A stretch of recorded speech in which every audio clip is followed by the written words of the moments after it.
ಪದ್ಯದಲ್ಲಿ ಒಂದು ವಿಶಾಲ ಜೀವನ ದರ್ಶನವನ್ನೇ ತೆರೆದಿರಿಸುವಂಥ ಭರ್ತೃಹರಿಯ ನೀತಿ ಶತಕ, ವೈರಾಗ್ಯ ಶತಕ ಇವುಗಳ ಸುಮಾರು ಮುಕ್ಕಾಲು ಭಾಗದಷ್ಟು ಪದ್ಯಗಳ ಸಮೀಕ್ಷೆ ಸಾಧ್ಯವಾಗ್ತಾ ಇದೆ.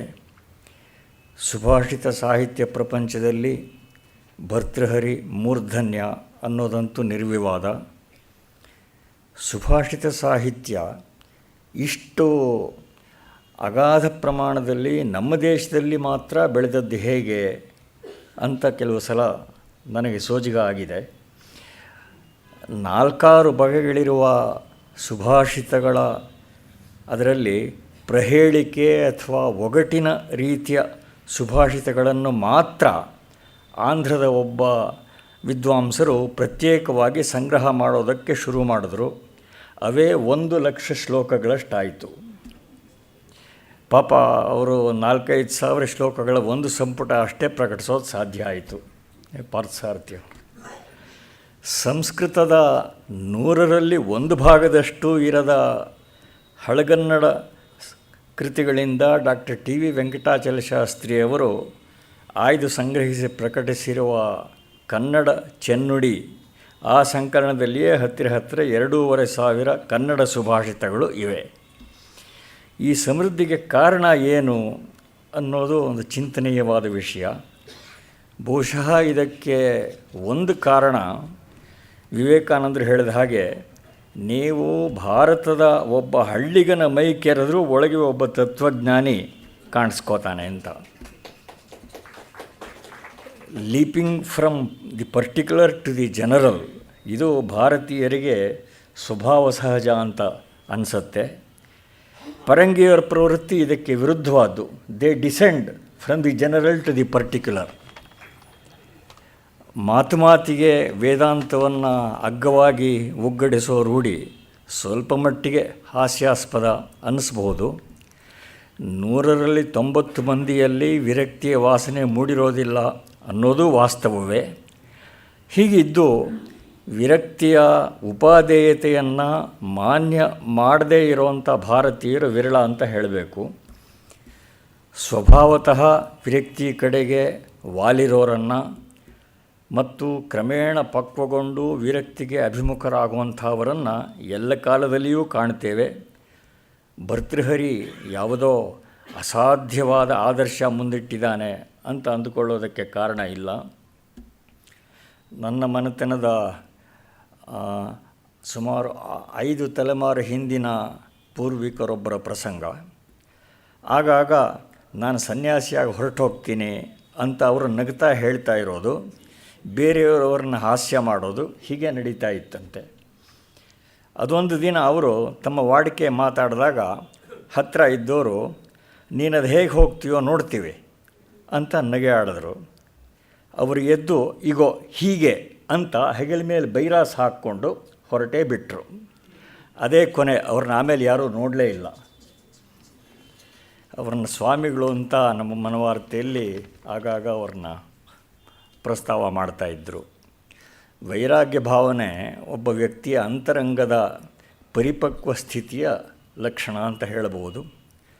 ಮೊನ್ನೆ ನಿಸ್ಪೃಹತೆಯ ಅತ್ಯುನ್ನತ ಸ್ಥಿತಿಯ ಪ್ರಕಾಶಕವಾದ ಒಂದು ಉಕ್ತಿಯ ಪ್ರಸ್ತಾಪ ಬಂತು. ಅಧೀತಂ ಅಧ್ಯಾಪಿತಂ ಆರ್ಜಿತಂ ಯಶೋ ನ ಶೋಚನೀಯಂ ಕೆಮಪೀಹ ಭೂತಲೆ. ಅಧ್ಯಯನ ಮಾಡಬೇಕಾದ್ದನ್ನೆಲ್ಲ ಮಾಡಿದ್ದಾಯಿತು, ಶಿಷ್ಯರಿಗೆ ಪಾಠ ಮಾಡಬೇಕಾದ್ದನ್ನೆಲ್ಲ ಮಾಡಿದ್ದಾಯಿತು, ಪಾಂಡಿತ್ಯಕ್ಕೋಸ್ಕರ ಕೀರ್ತಿಯನ್ನೆಲ್ಲ ಪಡ್ಕೊಂಡದ್ದಾಯಿತು. ಇನ್ನು ಜಗತ್ತಿನಲ್ಲಿ ನನಗೆ ಯಾವ ಕೊರತೆ ತಾನೇ ಉಳಿದಿದೆ ಅಂತ. ಅದರ ಹಿಂದೆ ಒಂದು ಕಥೆ ಇದೆ. ನನಗೆ ಇನ್ನೂ 5 ವರ್ಷ ತುಂಬಿಲ್ಲ, ಆದರೆ ಮೂಲೋಕಗಳನ್ನು ವರ್ಣಿಸಬಲ್ಲೆ ಅಂತ ಶಂಕರ ಮಿಶ್ರ ಹೇಳಿದ್ದನ್ನು ಗಣೇಶ್ವರು ಹೇಳಿದ್ರಲ್ಲ. ಆ ಶಂಕರ ಮಿಶ್ರನ ತಂದೆ ಭವನಾಥ ಮಿಶ್ರ. ಆ ಶ್ರೋತ್ರಿಯ ಬ್ರಾಹ್ಮಣ ಎಷ್ಟು ಸ್ವಾಭಿಮಾನಿಯಾಗಿದ್ದರು ಅಂದರೆ ಅವರು ಎಂದೂ ಯಾರನ್ನೂ ಯಾಚಿಸಿದ್ದಿಲ್ಲ. ಹೀಗಾಗಿ ಅವರಿಗೆ ಅಯಾಚಿ ಅಂತಲೇ ಅದೊಂದು ಬಿರುದು ಅನ್ನೋ ರೀತಿಯಲ್ಲಿ ಅವರ ಬಗ್ಗೆ ಜನ ವ್ಯವಹಾರ ಮಾಡ್ತಾಯಿದ್ರು. ಒಂದು ಸಲ ಬಾಲಕ ಶಂಕರ ಮಿಶ್ರನ ಪ್ರತಿಭೆಯನ್ನು ಕಂಡು ಪ್ರಭಾವಿತನಾದ ಯಾರೋ ಒಬ್ಬ ರಾಜ ಅವರ ಮನೆಗೆ ಹೇರಳ ಧನರಾಶಿಯನ್ನು ಕಳಿಸ್ದ. ಅವರ ತಾಯಿಗೆ ಖುಷಿಯಾಯಿತು. ಮನೆಯಲ್ಲಿ ಎಂದಿನ ಅನ್ನ ಸಾರಿಗೆ ಬದಲಾಗಿ ತುಪ್ಪ ಸಕ್ಕರೆ ಎಲ್ಲ ಹಾಕಿ ಘೃತಾನ್ನ ಮಾಡಿದ್ರಂತೆ. ಆಗ ತಂದೆ ಭವನಾಥ ಮಿಶ್ರರು ಮನೆಯಲ್ಲಿ ಇರಲಿಲ್ಲ, ಸಂಧ್ಯಾ ವಂದನೆಗೆ ಹೊರಗಡೆ ಹೋಗಿದ್ದರು. ಅವರು ಹಿಂತಿರುಗಿ ಬಂದು ಈ ಕಲಾಪನೆಲ್ಲ ನೋಡಿ ಇದ್ಯಾಕೆ ಯಾವತ್ತಿನ ಮಾಮೂಲು ಅಡುಗೆ ಇವತ್ತಾಗಿಲ್ಲ ಅಂತ ವಿಚಾರಿಸಿದ್ರು. ವಿಷಯ ತಿಳಿದಾಗ ಭವನಾಥ ಮಿಶ್ರರು ತಲೆ ತೆಗೆಸಿದ್ರು, ನಿಟ್ಟುಸಿರಿಟ್ಟರು. ಆವಾಗ ಅವರು ಹೇಳಿದ ಮಾತು ಅಧೀತ ಮಧ್ಯಾಪಿತ ಮಾರ್ಜಿತಂ ಯಶಃ ನ ಶೋಚನೀಯಂ ಕೆಮಪೀಹ ಭೂತಲೆ ಅಂತ. ತಮ್ಮ ದಾರಿದ್ರ್ಯದಲ್ಲಿಯೇ ಆನಂದವನ್ನು ಕಂಡುಕೊಂಡಿದ್ದವರು ಆ ಮಹನೀಯರು. ಶ್ರೀಮಂತಿಕೆಯ ಅತ್ಯಲ್ಪ ದರ್ಶನವು ತಂದೆಯವರಲ್ಲಿ ಎಷ್ಟು ಅಸಂತೋಷ ಉಂಟು ಮಾಡಿತು ಅನ್ನೋದನ್ನು ಶಂಕರ ಮಿಶ್ರ ಗಮನಿಸಿ ಅವನು ಹೇಳಿದಂತೆ, ಅತಃ ಪರಂ ಶ್ರೀ ಭವನಾಥ ಶರ್ಮಣೋ ಮನೋಹಾರಿಣಿ ಜಾಹ್ನವೀ ತಟೆ. ನನ್ನ ಪಿತೃಪಾದ ಭವನಾಥ ಶರ್ಮರಿಗೆ ಇನ್ನು ಮನಸ್ಸಿಗೆ ಆನಂದ ಕೊಡಬಲ್ಲದ್ದು ಜಾಹ್ನವಿ ತಟ ಒಂದೇ ಅಂತ. ಶ್ರೀಹರ್ಷನ ಖಂಡ ಖಾದ್ಯ, ಅದರ ಮೇಲೆ ವೈಶೇಷಿಕ ಕಣಾದ ಸೂತ್ರಗಳ ಮೇಲೆ, ಉದಯನಾಚಾರ್ಯರ ನ್ಯಾಯಗ್ರಂಥದ ಮೇಲೆ, ಹೀಗೆ ಅನೇಕ ಪ್ರೌಢ ವ್ಯಾಖ್ಯಾನ ಗ್ರಂಥಗಳನ್ನು ವಿದ್ವಲ್ಲೋಕಕ್ಕೆ ಕೊಟ್ಟ ಶಂಕರ ಮಿಶ್ರರ ಕೌಟುಂಬಿಕ ಹಿನ್ನೆಲೆ ಹೀಗಿತ್ತು. ಅವರಲ್ಲೆಲ್ಲ ಅಂತಹ ಮೌಲ್ಯನಿಷ್ಠೆ ಇದ್ದದ್ದರಿಂದಲೇ ಬಹುಶಃ ಪವಾಡವೆನಿಸುವ ಪ್ರಮಾಣದ ಸಾರಸ್ವತ ಕಾರ್ಯ ಅವರಿಂದ ಆಯಿತೋ ಏನೋ ಅಂತ ಕೂಡ ಅನಿಸುತ್ತೆ. ಪಾಂಡಿತ್ಯ ಅವರ ಅಂತರಂಗದ ಪ್ರಶಾಂತಿಯ ಬಾಹ್ಯ ಅಭಿವ್ಯಕ್ತಿ ಅಷ್ಟೇ ಆಗಿತ್ತೇನೋ. ಮೊನ್ನೆ ಉಪನ್ಯಾಸಕ್ಕೆ ಮೊದಲು ಮಾತನಾಡ್ತಾ ಇದ್ದಾಗ ಗಣೇಶ್ ಅವರು ಮಹಾಮಹೋಪಾಧ್ಯಾಯ ಗಂಗಾನಾಥ ಜಾ ಪ್ರಸ್ತಾಪ ಮಾಡಿದ್ರು. ಈಗ 70 ವರ್ಷ ಹಿಂದೆ ತೀರಿಕೊಂಡ ಗಂಗಾನಾಥ ಜಾ ಪ್ರಯಾಗ ವಿಶ್ವವಿದ್ಯಾಲಯದ ವೈಸ್ ಚಾನ್ಸಲರ್ ಆಗಿದ್ದರು. ಪ್ರಕಾಂಡ ವಿದ್ವಾಂಸರು. ಅನೇಕ ಸ್ವತಂತ್ರ ಗ್ರಂಥಗಳಲ್ಲದೆ ಅತ್ಯಂತ ತರ್ಕಕ್ಲೇಶ ಜಟಿಲತೆಗಳಿಂದ ಕೂಡಿದ ಖಂಡ ಖಾದ್ಯ, ತಂತ್ರವಾರ್ತಿಕ, ಶ್ಲೋಕವಾರ್ತಿಕ, ನ್ಯಾಯಭಾಷ್ಯ ಮೊದಲಾದ 10 ಪ್ರೌಢಶಾಸ್ತ್ರ ಗ್ರಂಥಗಳನ್ನು ಇಂಗ್ಲೀಷಿಗೆ ಅವರು ಅನುವಾದ ಮಾಡಿ ಪ್ರಕಟಿಸಿದ್ದಾರೆ. ಇವೆಲ್ಲ ಎಷ್ಟು ಕಠಿಣ ಗ್ರಂಥಗಳು ಅಂತ ಹೇಳಿದ್ರೆ ಒಂದೊಂದರ ಅನುವಾದಕ್ಕೆ ಒಂದು ಜೀವಮಾನ ಸಾಕಾಗೋದಿಲ್ಲ. ಅಂಥ 10 ಗ್ರಂಥಗಳನ್ನು ಇದಕ್ಕೆ ಎಷ್ಟು ಮಾತ್ರವೂ ಒಗ್ಗದೇ ಇರೋವಂಥ ಇಂಗ್ಲೀಷ್ ಭಾಷೆಗೆ ಆ ವಿದ್ವಾಂಸರು ಅನುವಾದ ಮಾಡಿದ್ರು. ಅದನ್ನು ನೆನೆಯುವಾಗ ವಿಸ್ಮಯ ಅಂತ ಅನಿಸುತ್ತೆ. ಅದನ್ನೆಲ್ಲ ನೋಡಿದ್ರೆ ಅವರು ಹಗಲು ರಾತ್ರಿ ಬರವಣಿಗೆನೇ ಮಾಡ್ತಾಯಿದ್ರಾ ಅಂತ ಕೆಲವರಿಗೆ ಅನಿಸಬಹುದು. ಆದರೆ ವಾಸ್ತವ ತದ್ವಿರುದ್ಧವೇ ಆಗಿತ್ತು. ಅವರಿಗೆ ಬೋಧನೆ ಜವಾಬ್ದಾರಿ ಇತ್ತು, ವ್ಯವಹಾರ ನಿರ್ವಹಣೆಯ ಭಾರನೂ ಇತ್ತು. ಇದಕ್ಕೂ ಹೆಚ್ಚಿನ ಸಂಗತಿ ಅಂದರೆ ಗಂಗಾನಾಥಜ ಪರಮ ಆಸ್ತಿಕರು, ಆಚಾರವಂತರು. ಯಾವುದೇ ಶ್ರಾದ್ದ ಪರ್ವ ಮೊದಲಾದ ವಿಧಿಗಳನ್ನು ಎಂದೂ ತಪ್ಪದೇ ಆಚರಣೆ ಮಾಡ್ತಾಯಿದ್ರು. ಮತ್ತು ಅವರ ತಂದೆ ತೀರ್ಥನಾಥ ಝಾ ಅವರ ಹಾಗೆ ಗಂಗಾನಾಥರು ಪ್ರತಿದಿನ ಸಹಸ್ರ ಗಾಯತ್ರಿ ಜಪ ಮಾಡೋದನ್ನು ಅನುಷ್ಠಾನದಲ್ಲಿ ಇಟ್ಕೊಂಡಿದ್ದರು. ಇದೆಲ್ಲದರ ಜೊತೆಗೆ ಲೇಖನ ವ್ಯವಸಾಯನ ಅವರು ಮಾಡಿದ್ರು. ಇದನ್ನು ಒಂದು ವಿಸ್ಮಯಾದ್ಭುತ ಅಂತ ಹೇಳಬೇಕಷ್ಟೆ.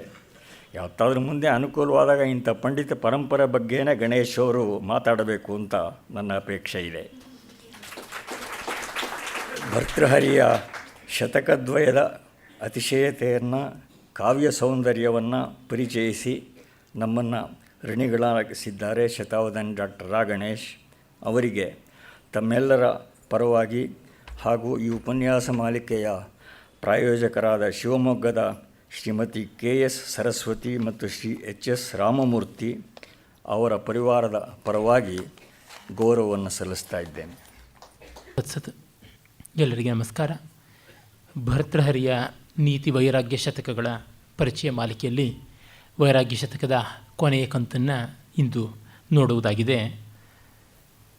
ಈ ಸಂದರ್ಭದಲ್ಲಿ ಎಷ್ಟೋ ದಿವಸಗಳ ಬಳಿಕ ಮತ್ತೆ ಭರ್ತೃಹರಿಯನ್ನು ತಿರುವು ಹಾಕುವುದಾಯಿತು. ಬಾಲ್ಯದಲ್ಲಿ ಸಂಸ್ಕೃತದ ಪ್ರವೇಶ ದೊರಕದಾಗ ಭರ್ತೃಹರಿ ಮೊದಲಿಗೆ ನನಗೆ ನೇರವಾಗಿ ಕೈಗೆ ಸಿಕ್ಕಿದವನು. ಅದಕ್ಕೂ ಮುನ್ನವೇ ಭರ್ತೃಹರಿ ಇದು ಅಂತ ಗೊತ್ತಿಲ್ಲದೆ ಹಲವಾರು ಶ್ಲೋಕಗಳು ಕರ್ಣತಾಡಿತವಾಗ್ತಾ ಇದ್ದವು. ಆಮೇಲೆ ಅಲ್ಲಿ ಇಲ್ಲಿ ಪುಸ್ತಕಗಳಲ್ಲಿ ಕಾಣಿಸ್ತಾ ಇದ್ದಿದ್ದು. ರೇಡಿಯೋ ಮಾಧ್ಯಮದಲ್ಲಿ ಕೂಡ ನಾನು ಹಿಂದಿಯೇ ಹೇಳಿದೆ, ಕೇಯೋರ ನ ವಿಭೂಷಯಂತಿ ಪುರುಷಂ ಇತ್ಯಾದಿ ಶ್ಲೋಕಗಳನ್ನು ಕೇಳಿದ್ದು. ಆಮೇಲೆ ಕಾಲೇಜಿಗೆ ಬರುವ ಹೊತ್ತಿಗೆ ಆ ಮೂಲ ಗ್ರಂಥಗಳನ್ನೇ ನೇರವಾಗಿ ನೋಡುವ ಪುಣ್ಯಾವಕಾಶ ಬಂತು. ಆಮೇಲೆ ಆಗ ಈಗ ಸಂತೋಷ ಲಹರಿ ಬಂದಂತೆ ಭರ್ತೃಹರಿಯನ್ನು ನೋಡೋದು, ವಿಶೇಷವಾಗಿ ವೈರಾಗ್ಯ ಶತಕ ನನಗೆ ತುಂಬ ಇಷ್ಟವಾದಂಥದ್ದು. ಅವನಲ್ಲಿ ಅಲ್ಲಿಯ ಅನೇಕ ಪದ್ಯಗಳು ಮತ್ತೆ ಬೇರೆ ಬೇರೆ ರಾಗಗಳಲ್ಲಿ ಮನೆಯಲ್ಲಿ ಹಾಡಿಕೊಳ್ತಾ ಇರುವಂಥದ್ದಾಗ್ತಾ ಇರುತ್ತದೆ. ಅದನ್ನು ಈ ರಾಗದಲ್ಲಿ ಹಾಡಿದ್ರೆ ಚೆನ್ನವೇ, ದರ್ಬಾರಿ ಕನ್ನಡದಲ್ಲಿ ಚೆನ್ನವೇ, ಹಿಂದೋಳದಲ್ಲಿ ಚೆನ್ನವೇ, ಶುದ್ಧ ಧನ್ಯಾಸಿನಲ್ಲಿ ಹೇಗಿರುತ್ತೆ, ಬಿಬಾಸ್ನಲ್ಲಿ ಹಾಡೋಣವೆ ಅಂತಂದುಕೊಂಡು ಯಾವುದಕ್ಕೂ ಒದಗಿ ಬರುತ್ತದೆ. ಪಾಠ್ಯೇ ಗೇಯೇ ಚ ಮಧುರಂ ಅಂತ ರಾಮಾಯಣದ ಬಗೆಗೆ ಹೇಳಿದಂತೆ ಭರ್ತೃಹರಿ ಇದು ಅದೇ ರೀತಿಯಲ್ಲಿ. ಇಂದೂ ಕೂಡ ನಮ್ಮ ಕನ್ನಡ ಜನತೆ ಭರ್ತೃಹರಿಯನ್ನು ಪ್ರೀತಿಯಿಂದ ಕಂಡಿದ್ದಾರೆ. ಮಾರ್ಕೆಟ್ನಲ್ಲಿ ಎಷ್ಟೋ ಪಬ್ಲಿಕೇಷನ್ನವರು, ಪ್ರಕಾಶಕರು ಹೇಳ್ತಾ ಇರ್ತಾರೆ, ಸರ್ ಭರ್ತೃಹರಿದು ಒಂದು ಎಡಿಷನ್ ಮಾಡಬೇಕು, ನೀವು ಮಾಡಿಕೊಡ್ತೀರಾ ಅಂತಪ್ಪ. ದೊಡ್ಡವರೆಲ್ಲ ಮಾಡಿದ್ದಾರೆ, ನಾನು ಹೊಸದಾಗಿ ಮಾಡುವಂಥದ್ದು ಏನೂ ಇಲ್ಲ ಅಂತ. ಸರ್ ತುಂಬ ಬೇಗ ಹೋಗುತ್ತೆ ಸರ್, ಫಾಸ್ಟ್ ಮೂವಿಂಗ್ ಬುಕ್ಸ್ ಅಂತಂತಾರೆ. ಅಂದರೆ 1500-400 ವರ್ಷಗಳಾದ ಮೇಲೆ ಕೂಡ ಜನಪ್ರಿಯನಾಗಿ ಉಳಿದಿದ್ದಾನೆ, ಶ್ರೇಷ್ಠನಾಗಿ ಉಳಿದಿದ್ದಾನೆ ಅಂದರೆ ಅದು ಅಲ್ಪ ಸ್ವಲ್ಪದ ಸಾಧನೆ ಅಲ್ಲ. ಮತ್ತು ಜನಸಾಮಾನ್ಯಕ್ಕೆ ಗೊತ್ತಿದೆ ಯಾವುದು ದೊಡ್ಡದು ಅಂತ. ಅದರಿಂದಾಗಿ ಜನರ ರುಚಿ ಕೆಟ್ಟಿದೆ ಅಂತ ತುಂಬ ನಾವು ಬೈಕೊಳ್ಳೋದ್ರೊಳಗೆ ಅರ್ಥ ಕಾಣೋದಿಲ್ಲ ಅಂತಲೂ ಅನಿಸುತ್ತದೆ. ಅದನ್ನು ಕೊಡಬೇಕಾದ ರೀತಿಯಲ್ಲಿ ಕೊಡಬೇಕೇ ಹೊರತು ಒಳ್ಳೆಯದನ್ನು ಕೊಟ್ಟರೆ, ಖಂಡಿತವಾಗಿ ಪರಮಾನ್ನವನ್ನು ಒಳ್ಳೆಯ ಸುಳಿ ಬಾಳೆ ಎಲೆಯಲ್ಲಿ ಬಡಿಸಿದ್ರೆ ಸಂತೋಷವಾಗಿ ನೆಕ್ಕಿ ಚಪ್ಪರಿಸಿ ತಿಂದು ಮತ್ತಷ್ಟು ಬೇಕು ಅಂತ ಕೇಳ್ತಾರೆ. ರೆಸಿಪಿ ಕೂಡ ಕೇಳಿ ತೊಗೊಂಡು ಹೋಗಿ ಮನೆಯಲ್ಲಿ ಯಥಾಶಕ್ತಿ ಮಾಡಿಕೊಂಡು ತಿಂತಾರೆ. ಅಷ್ಟೇ ಹೊರತು ಅದು ಬೇಡ ಅಂತ ತಳ್ಳುವಂಥವರು ಇಲ್ಲ. ಏನೆಂದರೆ ಕೊಡುವ ಕೈಗಳು ಕಡಿಮೆ ಮತ್ತು ಮಾಡಹಾಕುವ ಕೈಗಳು ಮತ್ತೂ ಕಡಿಮೆ, ಅದಷ್ಟೇ ಹೊರತು ಸ್ವೀಕರಿಸುವ ಕೈಗಳಿಗೇನೂ ಕೊರತೆ ಇಲ್ಲ. ಅದನ್ನು ಆಗ ಮಾಡಿಸಿರ್ತಕ್ಕಂಥ ಎಲ್ಲರಿಗೂ ಕೂಡ ನನ್ನ ಕೃತಜ್ಞತೆಯ ನಮಸ್ಕಾರ ಸಲ್ಲುತ್ತವೆ. ಒಂದು ಶ್ಲೋಕ ನೋಡಿ, ಅವನು ತನ್ನ ಮಾನ ಶೌರ್ಯತ್ವವನ್ನು ವೈರಾಗ್ಯದಲ್ಲೂ ಬಿಡದೆ ಹೇಳ್ತಾನೆ. ಯಾಕೆ ಈ ಮಾತು ಹೇಳ್ತಾ ಇದ್ದೀನಿ ಅಂದರೆ, ವೈರಾಗ್ಯ ಅನ್ನೋದು ಕೈಲಾಗದೇ ಇರುವಂಥದ್ದು, ನಿರ್ವೀರ್ಯತೆಯ ಪರಾಕಾಷ್ಠೆ ಅಂತ ತುಂಬ ಜನ ಭ್ರಮಿಸಿಕೊಂಡಿದ್ದಾರೆ. ಅದಲ್ಲ, ಸವೀರ್ಯತ್ವಾಯ ಅನ್ನುವಂಥದ್ದೇನೆ ನಮ್ಮಲ್ಲಿ. ಪ್ರತಿಯೊಂದು ಉಪಕರ್ಮದಲ್ಲಿ ಅಧೀತಾನಾಂ ಛಂದಸಾಂ ಸವೀರ್ಯತ್ವಾಯ ಅಂತಲೇ ಓದಿದ ವಿದ್ಯೆ ಗಟ್ಟಿ ಆಗಬೇಕು ಅಂದರೆ ಕೆಚ್ಚು ಬರಬೇಕು ಅನ್ನುವಂಥದ್ದು. ಆ ದೃಷ್ಟಿಯಿಂದ ಎಂಥ ಪ್ರಭುಗಳಿಗೂ ಸಡ್ಡು ಹೊಡೀತಾನೆ. ತ್ವಂ ರಾಜ ವಯಮಪ್ಯುಪಾಸಿತ ಗುರು ಪ್ರಜ್ಞಾಭಿಮಾನೋನ್ನತಾಃ ಖ್ಯಾತಸ್ತ್ವಂ ವಿಭವೈರ್ ಯಶಾಂಸಿ ಕವಯೋ ದಿಕ್ಷು ಪ್ರತನ್ವಂತಿನಃ ಇತ್ತಂ ಮಾನದ ನಾತಿ ದೂರಮುಭಯೋರಾಪ್ಯಾವಯೋರಂತರಂ ಯದ್ಯಸ್ಮಾಸು ಪರಾಂಗುಖೋಸಿ ವಯಮಪ್ಯೇಕಾಂತತೋ ನಿಸ್ಪೃಹಾಃ ಅಂತ. ನೋಡಯ್ಯ, ನೀನು ರಾಜನೇ, ತ್ವಂ ರಾಜ, ಅದು ಏಕವಚನದಲ್ಲಿ ನೀನು ರಾಜ. ವಯಮಪಿ ಉಪಾಸಿತ ಗುರು ಪ್ರಜ್ಞಾಭಿಮಾನೋನ್ನತಾಃ, ನಾವು ಅಲ್ಲಿ ರಾಯಲ್ ವಿ ವಯಮಪಿ ಉಪಾಸಿತ ಗುರು ಪ್ರಜ್ಞಾ ಅಭಿಮಾನೋನ್ನತಾಃ, ಗುರುವಿನ ಉಪಾಸನೆಯ ಮೂಲಕವಾಗಿ ಪಡ್ಕೊಂಡ ಪ್ರಜ್ಞೆಯ ಬಗ್ಗೆ ನಮಗೆ ಹೆಮ್ಮೆ ಇದೆ. We are justly proud of our equipment and we getting inspired and mentored by our masters ಅನ್ನುವಂಥದ್ದು. ನಮ್ಮ ವಿದ್ಯೆ, ನಮ್ಮ ಗುರುಗಳು ಕೊಟ್ಟಿದ್ದರ ಬಗ್ಗೆ ನಮಗೆ ಧನ್ಯತೆಯ ಭಾವ, ತೃಪ್ತಿ ಅನ್ನುವಂಥದ್ದು ಇದೆ. ಇದು ಬಹಳ ಮುಖ್ಯವಾಗಿ ಬೇಕಾದಂಥ ಒಂದು ಪ್ರಾಮಾಣಿಕವಾದ ಹೆಮ್ಮೆ, ಅದು ಬೇಕು. ನೀನು ರಾಜನಾಗಿ ಉನ್ನತಿಯ ಪದವಿಯನ್ನು ಪಡೆದಿದ್ದೀಯಾ ಅಂದರೆ, ನಾವು ನಮ್ಮ ಗುರುಗಳ ಮೂಲಕವಾಗಿ ಆರ್ಜಿಸಿದ ವಿದ್ಯೆಯ ಒಂದು ಅನುಭವದ ಅನುಸಂಧಾನದ ಮೂಲಕವಾಗಿ ಅದನ್ನು ನಮ್ಮೊಳಗೆ ಸಾಕ್ಷಾತ್ಕಾರ ಮಾಡಿಕೊಳ್ಳುವ ಮೂಲಕವಾಗಿ ನಾವು ಪಡೆದಿದ್ದೀವಿ. ನಮ್ಮ ವೆಂಕಟಾಚಲ ಶಾಸ್ತ್ರಿಗಳು ಮತ್ತೆ ಹೇಳ್ತಾ ಇರ್ತಾರೆ, ನನಗೆ ಬೇಕಪ್ಪ ಪಂಡಿತರು, 3 ಲೋಕದಲ್ಲಿ ಹೋದರೂ ಇದಕ್ಕಿಷ್ಟೇ ಅರ್ಥ ಅಂತ ಹೇಳುವಂಥವ್ರು ಬೇಕು, ನನಗೇನು ಯಾರು ಬೇಡ ಅಂತ ಅವ್ರು ಮತ್ತೆ ಹೇಳ್ತಾ ಇರ್ತಾರೆ. ಪರಿಚ್ಛೇದೋ ಹಿ ಪಾಂಡಿತ್ಯಂ, ಕಿಂ ಪಾಂಡಿತ್ಯಂ ಪರಿಚ್ಛೇದ, ನಿಷ್ಕರ್ಷೆಯಿಂದ ಹೇಳಬೇಕು, ಕಡ್ಡಿ ಮುರಿದಂತೆ ಇದಕ್ಕಿಷ್ಟೇ ಕಣಯ್ಯ ಅರ್ಥ, ಮಿಕ್ಕಿದ್ದಿಲ್ಲ ಅಂತನ್ನುವಂಥದ್ದು ನಾನು ಹೇಳಿದ್ದೀನಿ, ಆಯಿತು ಅನ್ನುವಂಥದ್ದು ಇದು ಬೇಕು ಅಂತ. ಈ ಆತ್ಮವಿಶ್ವಾಸ ಅಹಂಕಾರವಲ್ಲ. ನೇರಣಾವಿತಿ ಸೂತ್ರಸ್ಯ ಭಗವಾನ್ ವೇದಪಾಣಿನಿ ಅಹಂಚ ಭಾಷ್ಯಕಾರಸ್ತು ತತ್ವತೋ ವೇತ್ತಿವಾನವ. ಇದು ಜಂಝಾಮಾರುತಂ ಕಿರೀಟಪತಿ ಸುರಪುರಂ ವೆಂಕಟಾಚಾರ್ಯರ ಮಾತು. ಗಜಸೂತ್ರ ವಿವರಣ ಅಂತನ್ನುವ ಒಂದು ಸೂತ್ರಕ್ಕೆ ಹೇಳ್ತಾರೆ, ಣೇರಣವ್ ಅನ್ನುವ ಸೂತ್ರದ ಅರ್ಥವನ್ನು ಭಗವಾನ್ ಪಾಣಿನಿ ಬರದವನಾದ್ದರಿಂದ ತಿಳ್ಕೊಂಡಿದ್ದಾನೆ. ಅದನ್ನು ನಾನು ಅರ್ಥ ಮಾಡ್ಕೊಂಡಿದ್ದೀನಿ. ನಮ್ಮಿಬ್ಬರ ಮಧ್ಯೆ ಇದಾನಲ್ಲ ಮಹಾಭಾಷ್ಯಕಾರ ಪತಂಜಲಿ, ಅವನಿಗೆ ಗೊತ್ತಿದೆಯೋ ಇಲ್ವೋ. ಈ ಕೆಚ್ಚು, ಈ ರೀತಿಯಾದಂಥದ್ದು ಪಾಂಡಿತ್ಯ ವೀರ ಅದು ಬೇಕು. ಅದು ಇಲ್ಲದೆ ಯಾವ ದೇಶಕ್ಕೂ ಮಾನೋನ್ನತಿ ಬರೋಲ್ಲ.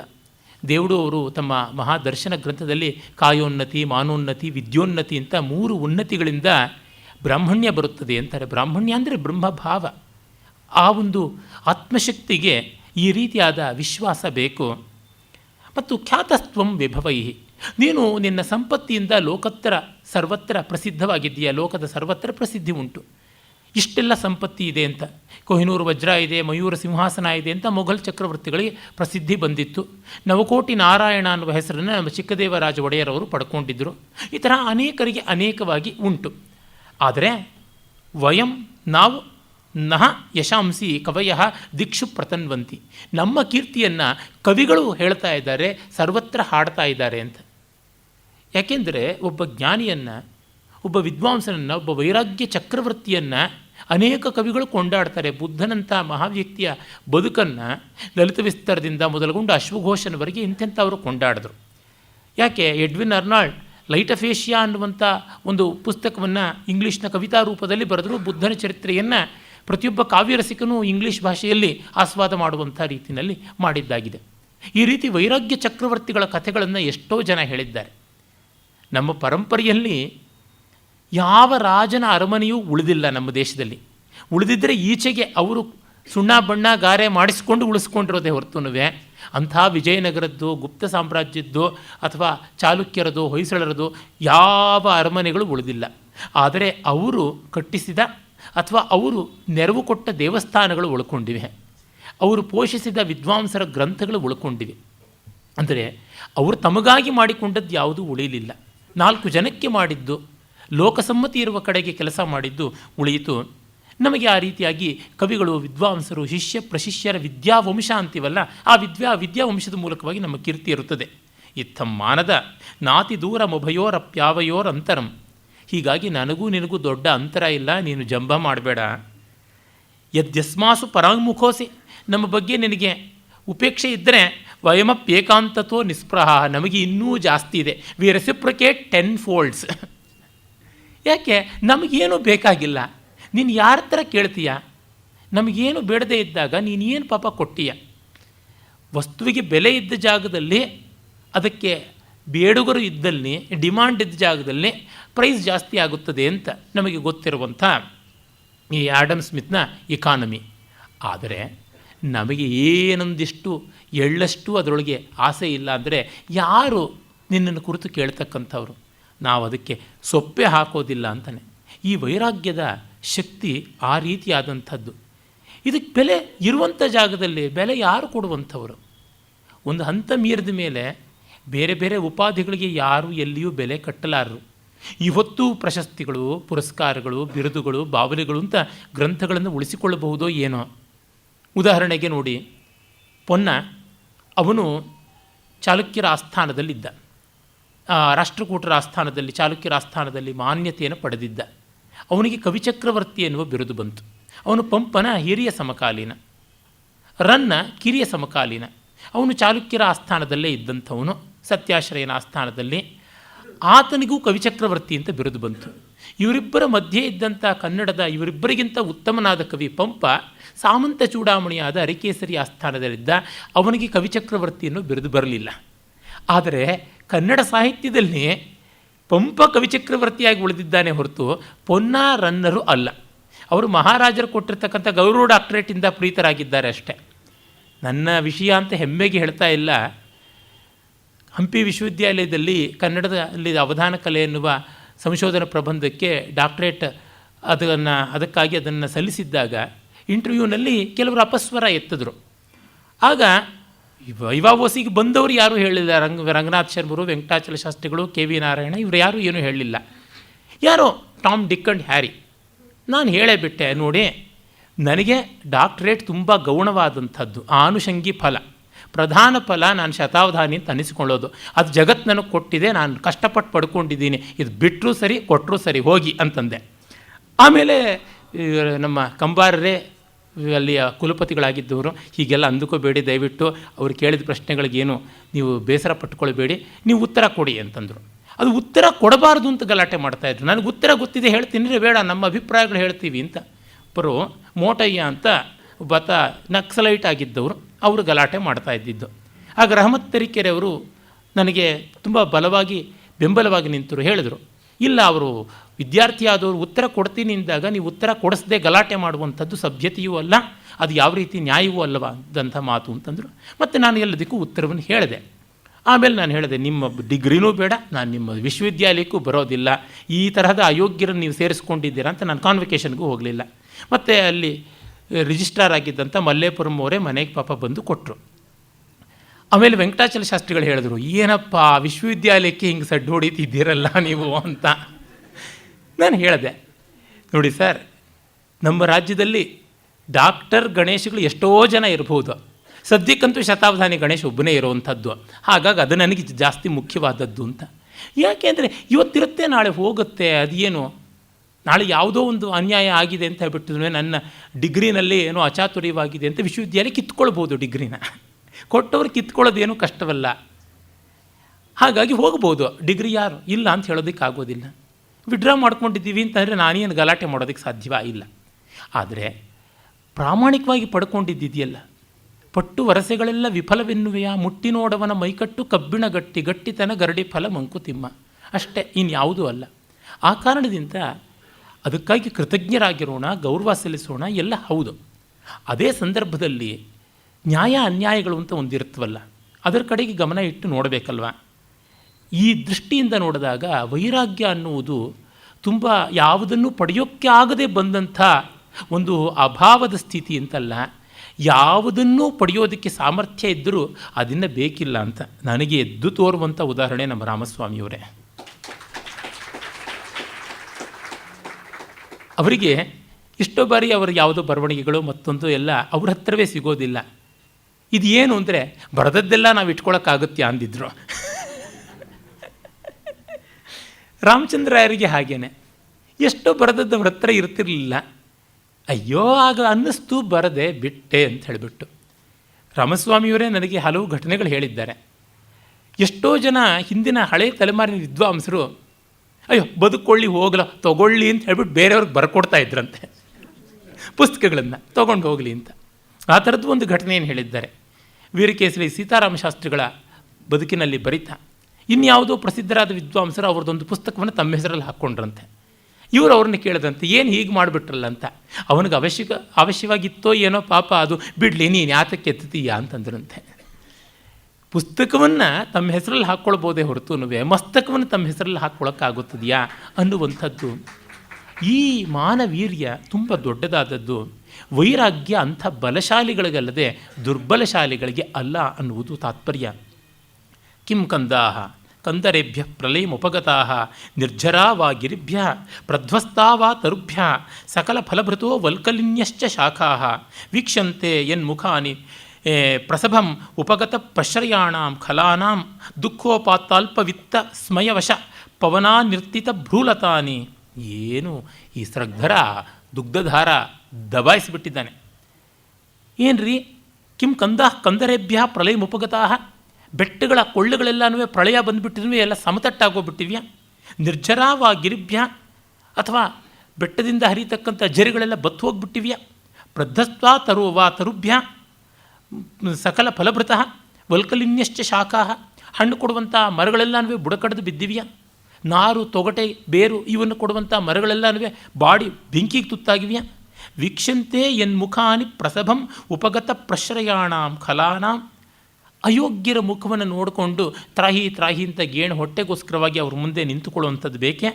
ಅದು ಇಂಥದ್ದು ದುಃಖೋಪಾತಾಲ್ಪ ವಿತ್ತ ಸ್ಮಯವಶ ಪವನ ನರ್ತಿತ ಭ್ರೂಲತಾನಿ.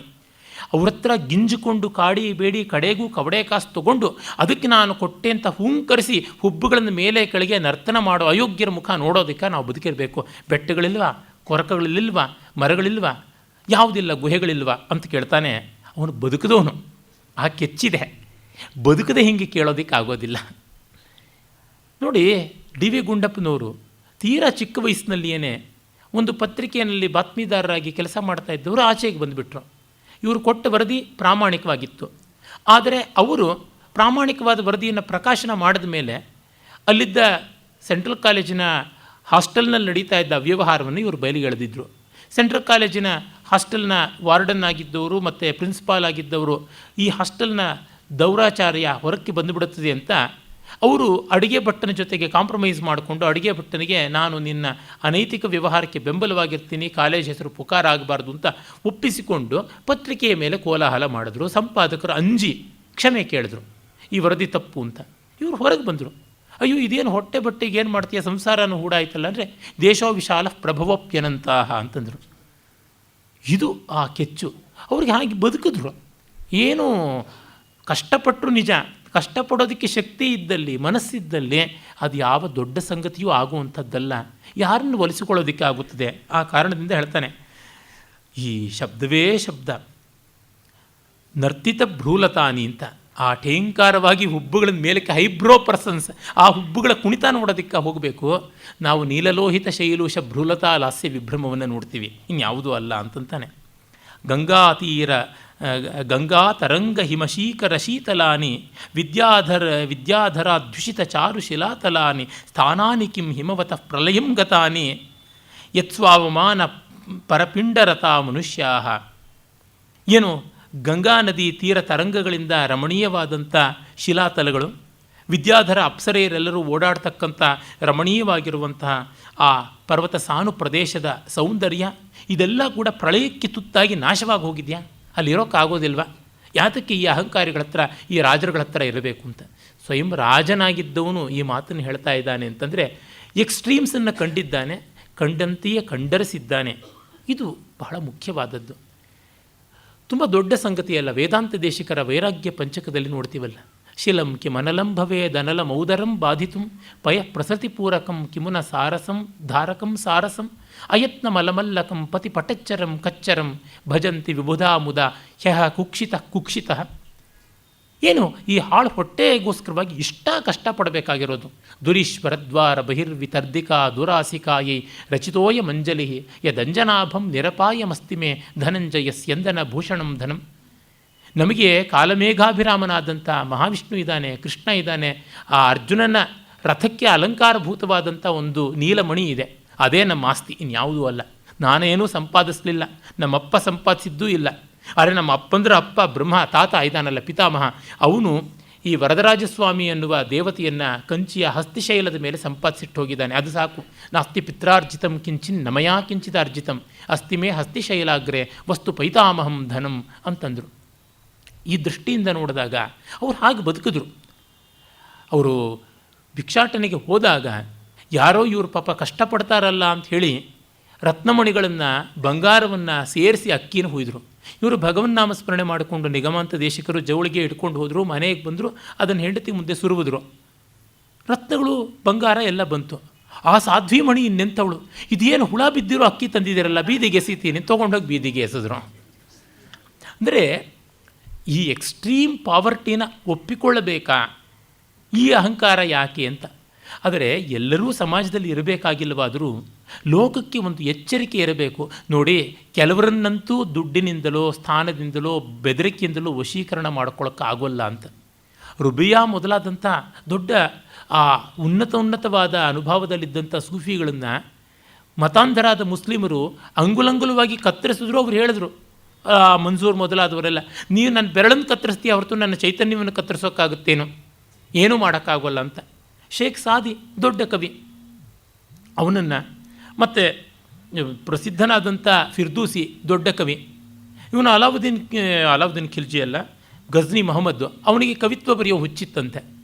ಫಿರ್ದೂಸಿಯನ್ನು ಶಹನಾಮ ಬರೆದು ಪ್ರಸಿದ್ಧನಾದಂಥ ಕವಿ, ಅವನನ್ನು ನನ್ನ ಪದ್ಯ ನೋಡು ಅಂತಿದ್ದ. ಈ ಪದ್ಯ ಅಯೋಗ್ಯವಾಗಿದೆ, ಚಂಡಾಲವಾಗಿದೆ ಅಂತಂತ ಇದ್ದ. ಜೈಲಲ್ಲಿ ಹಾಕ್ಸದ್ನಂತೆ. ಅವನು ಜೈಲಲ್ಲಿ ಹೋಗಿದ್ದ, ನೀನು ಕಾವ್ಯ ಕೇಳೋಕ್ಕಿಂತ ಅಲ್ಲಿರೋದ ಮೇಲೂ ಅಂತ. ಒಂದು 6 ತಿಂಗಳಾದಮೇಲೆ ಇವನಿಗೆ ಬುದ್ಧಿ ಬರುತ್ತೆ ಅಂತ ಅಂದ್ಕೊಂಡು ಕರೆಸ್ಬಿಟ್ಟು, ಈಗ ನೋಡು ಹೊಸ ಪದ್ಯ ಬರ್ತಿದ್ದೀನಿ ಕೇಳ್ತೀಯಾ ಅಂತ. ಕೇಳಿದ ತಕ್ಷಣ ನೇರವಾಗಿ ಜೈಲಿಗೆ ಹೋಗಿ ಕೂತ್ಕೊಂಡಂತೆ. ನೀನು ಮಾಡೋದೇ ಅದು, ನಾನು ಮೊದಲೇ ಮಾಡಿ ಕೂತ್ಕೋತೀನಿ ಆ ಕೆಲಸನ ಅಂತ. ಏನು ಎಷ್ಟು ತಾನೇ ಮಾಡಿಸ್ತೀಯ, ಇನ್ನೇನು ಮಾಡಿಸ್ತೀಯ ಅಂತ. ಈ ರೀತಿಯಾದವರು ದಿಕ್ಸೂಚಿಗಳಾಗಿ ಧರ್ಮದ ದಾರಿ ದೀಪ ತೋರಿಸುವವರಾಗಿ ಕೆಲವರಾದರೂ ಇರಬೇಕು ಅಂತ ಅವರಿದ್ದದ್ದು.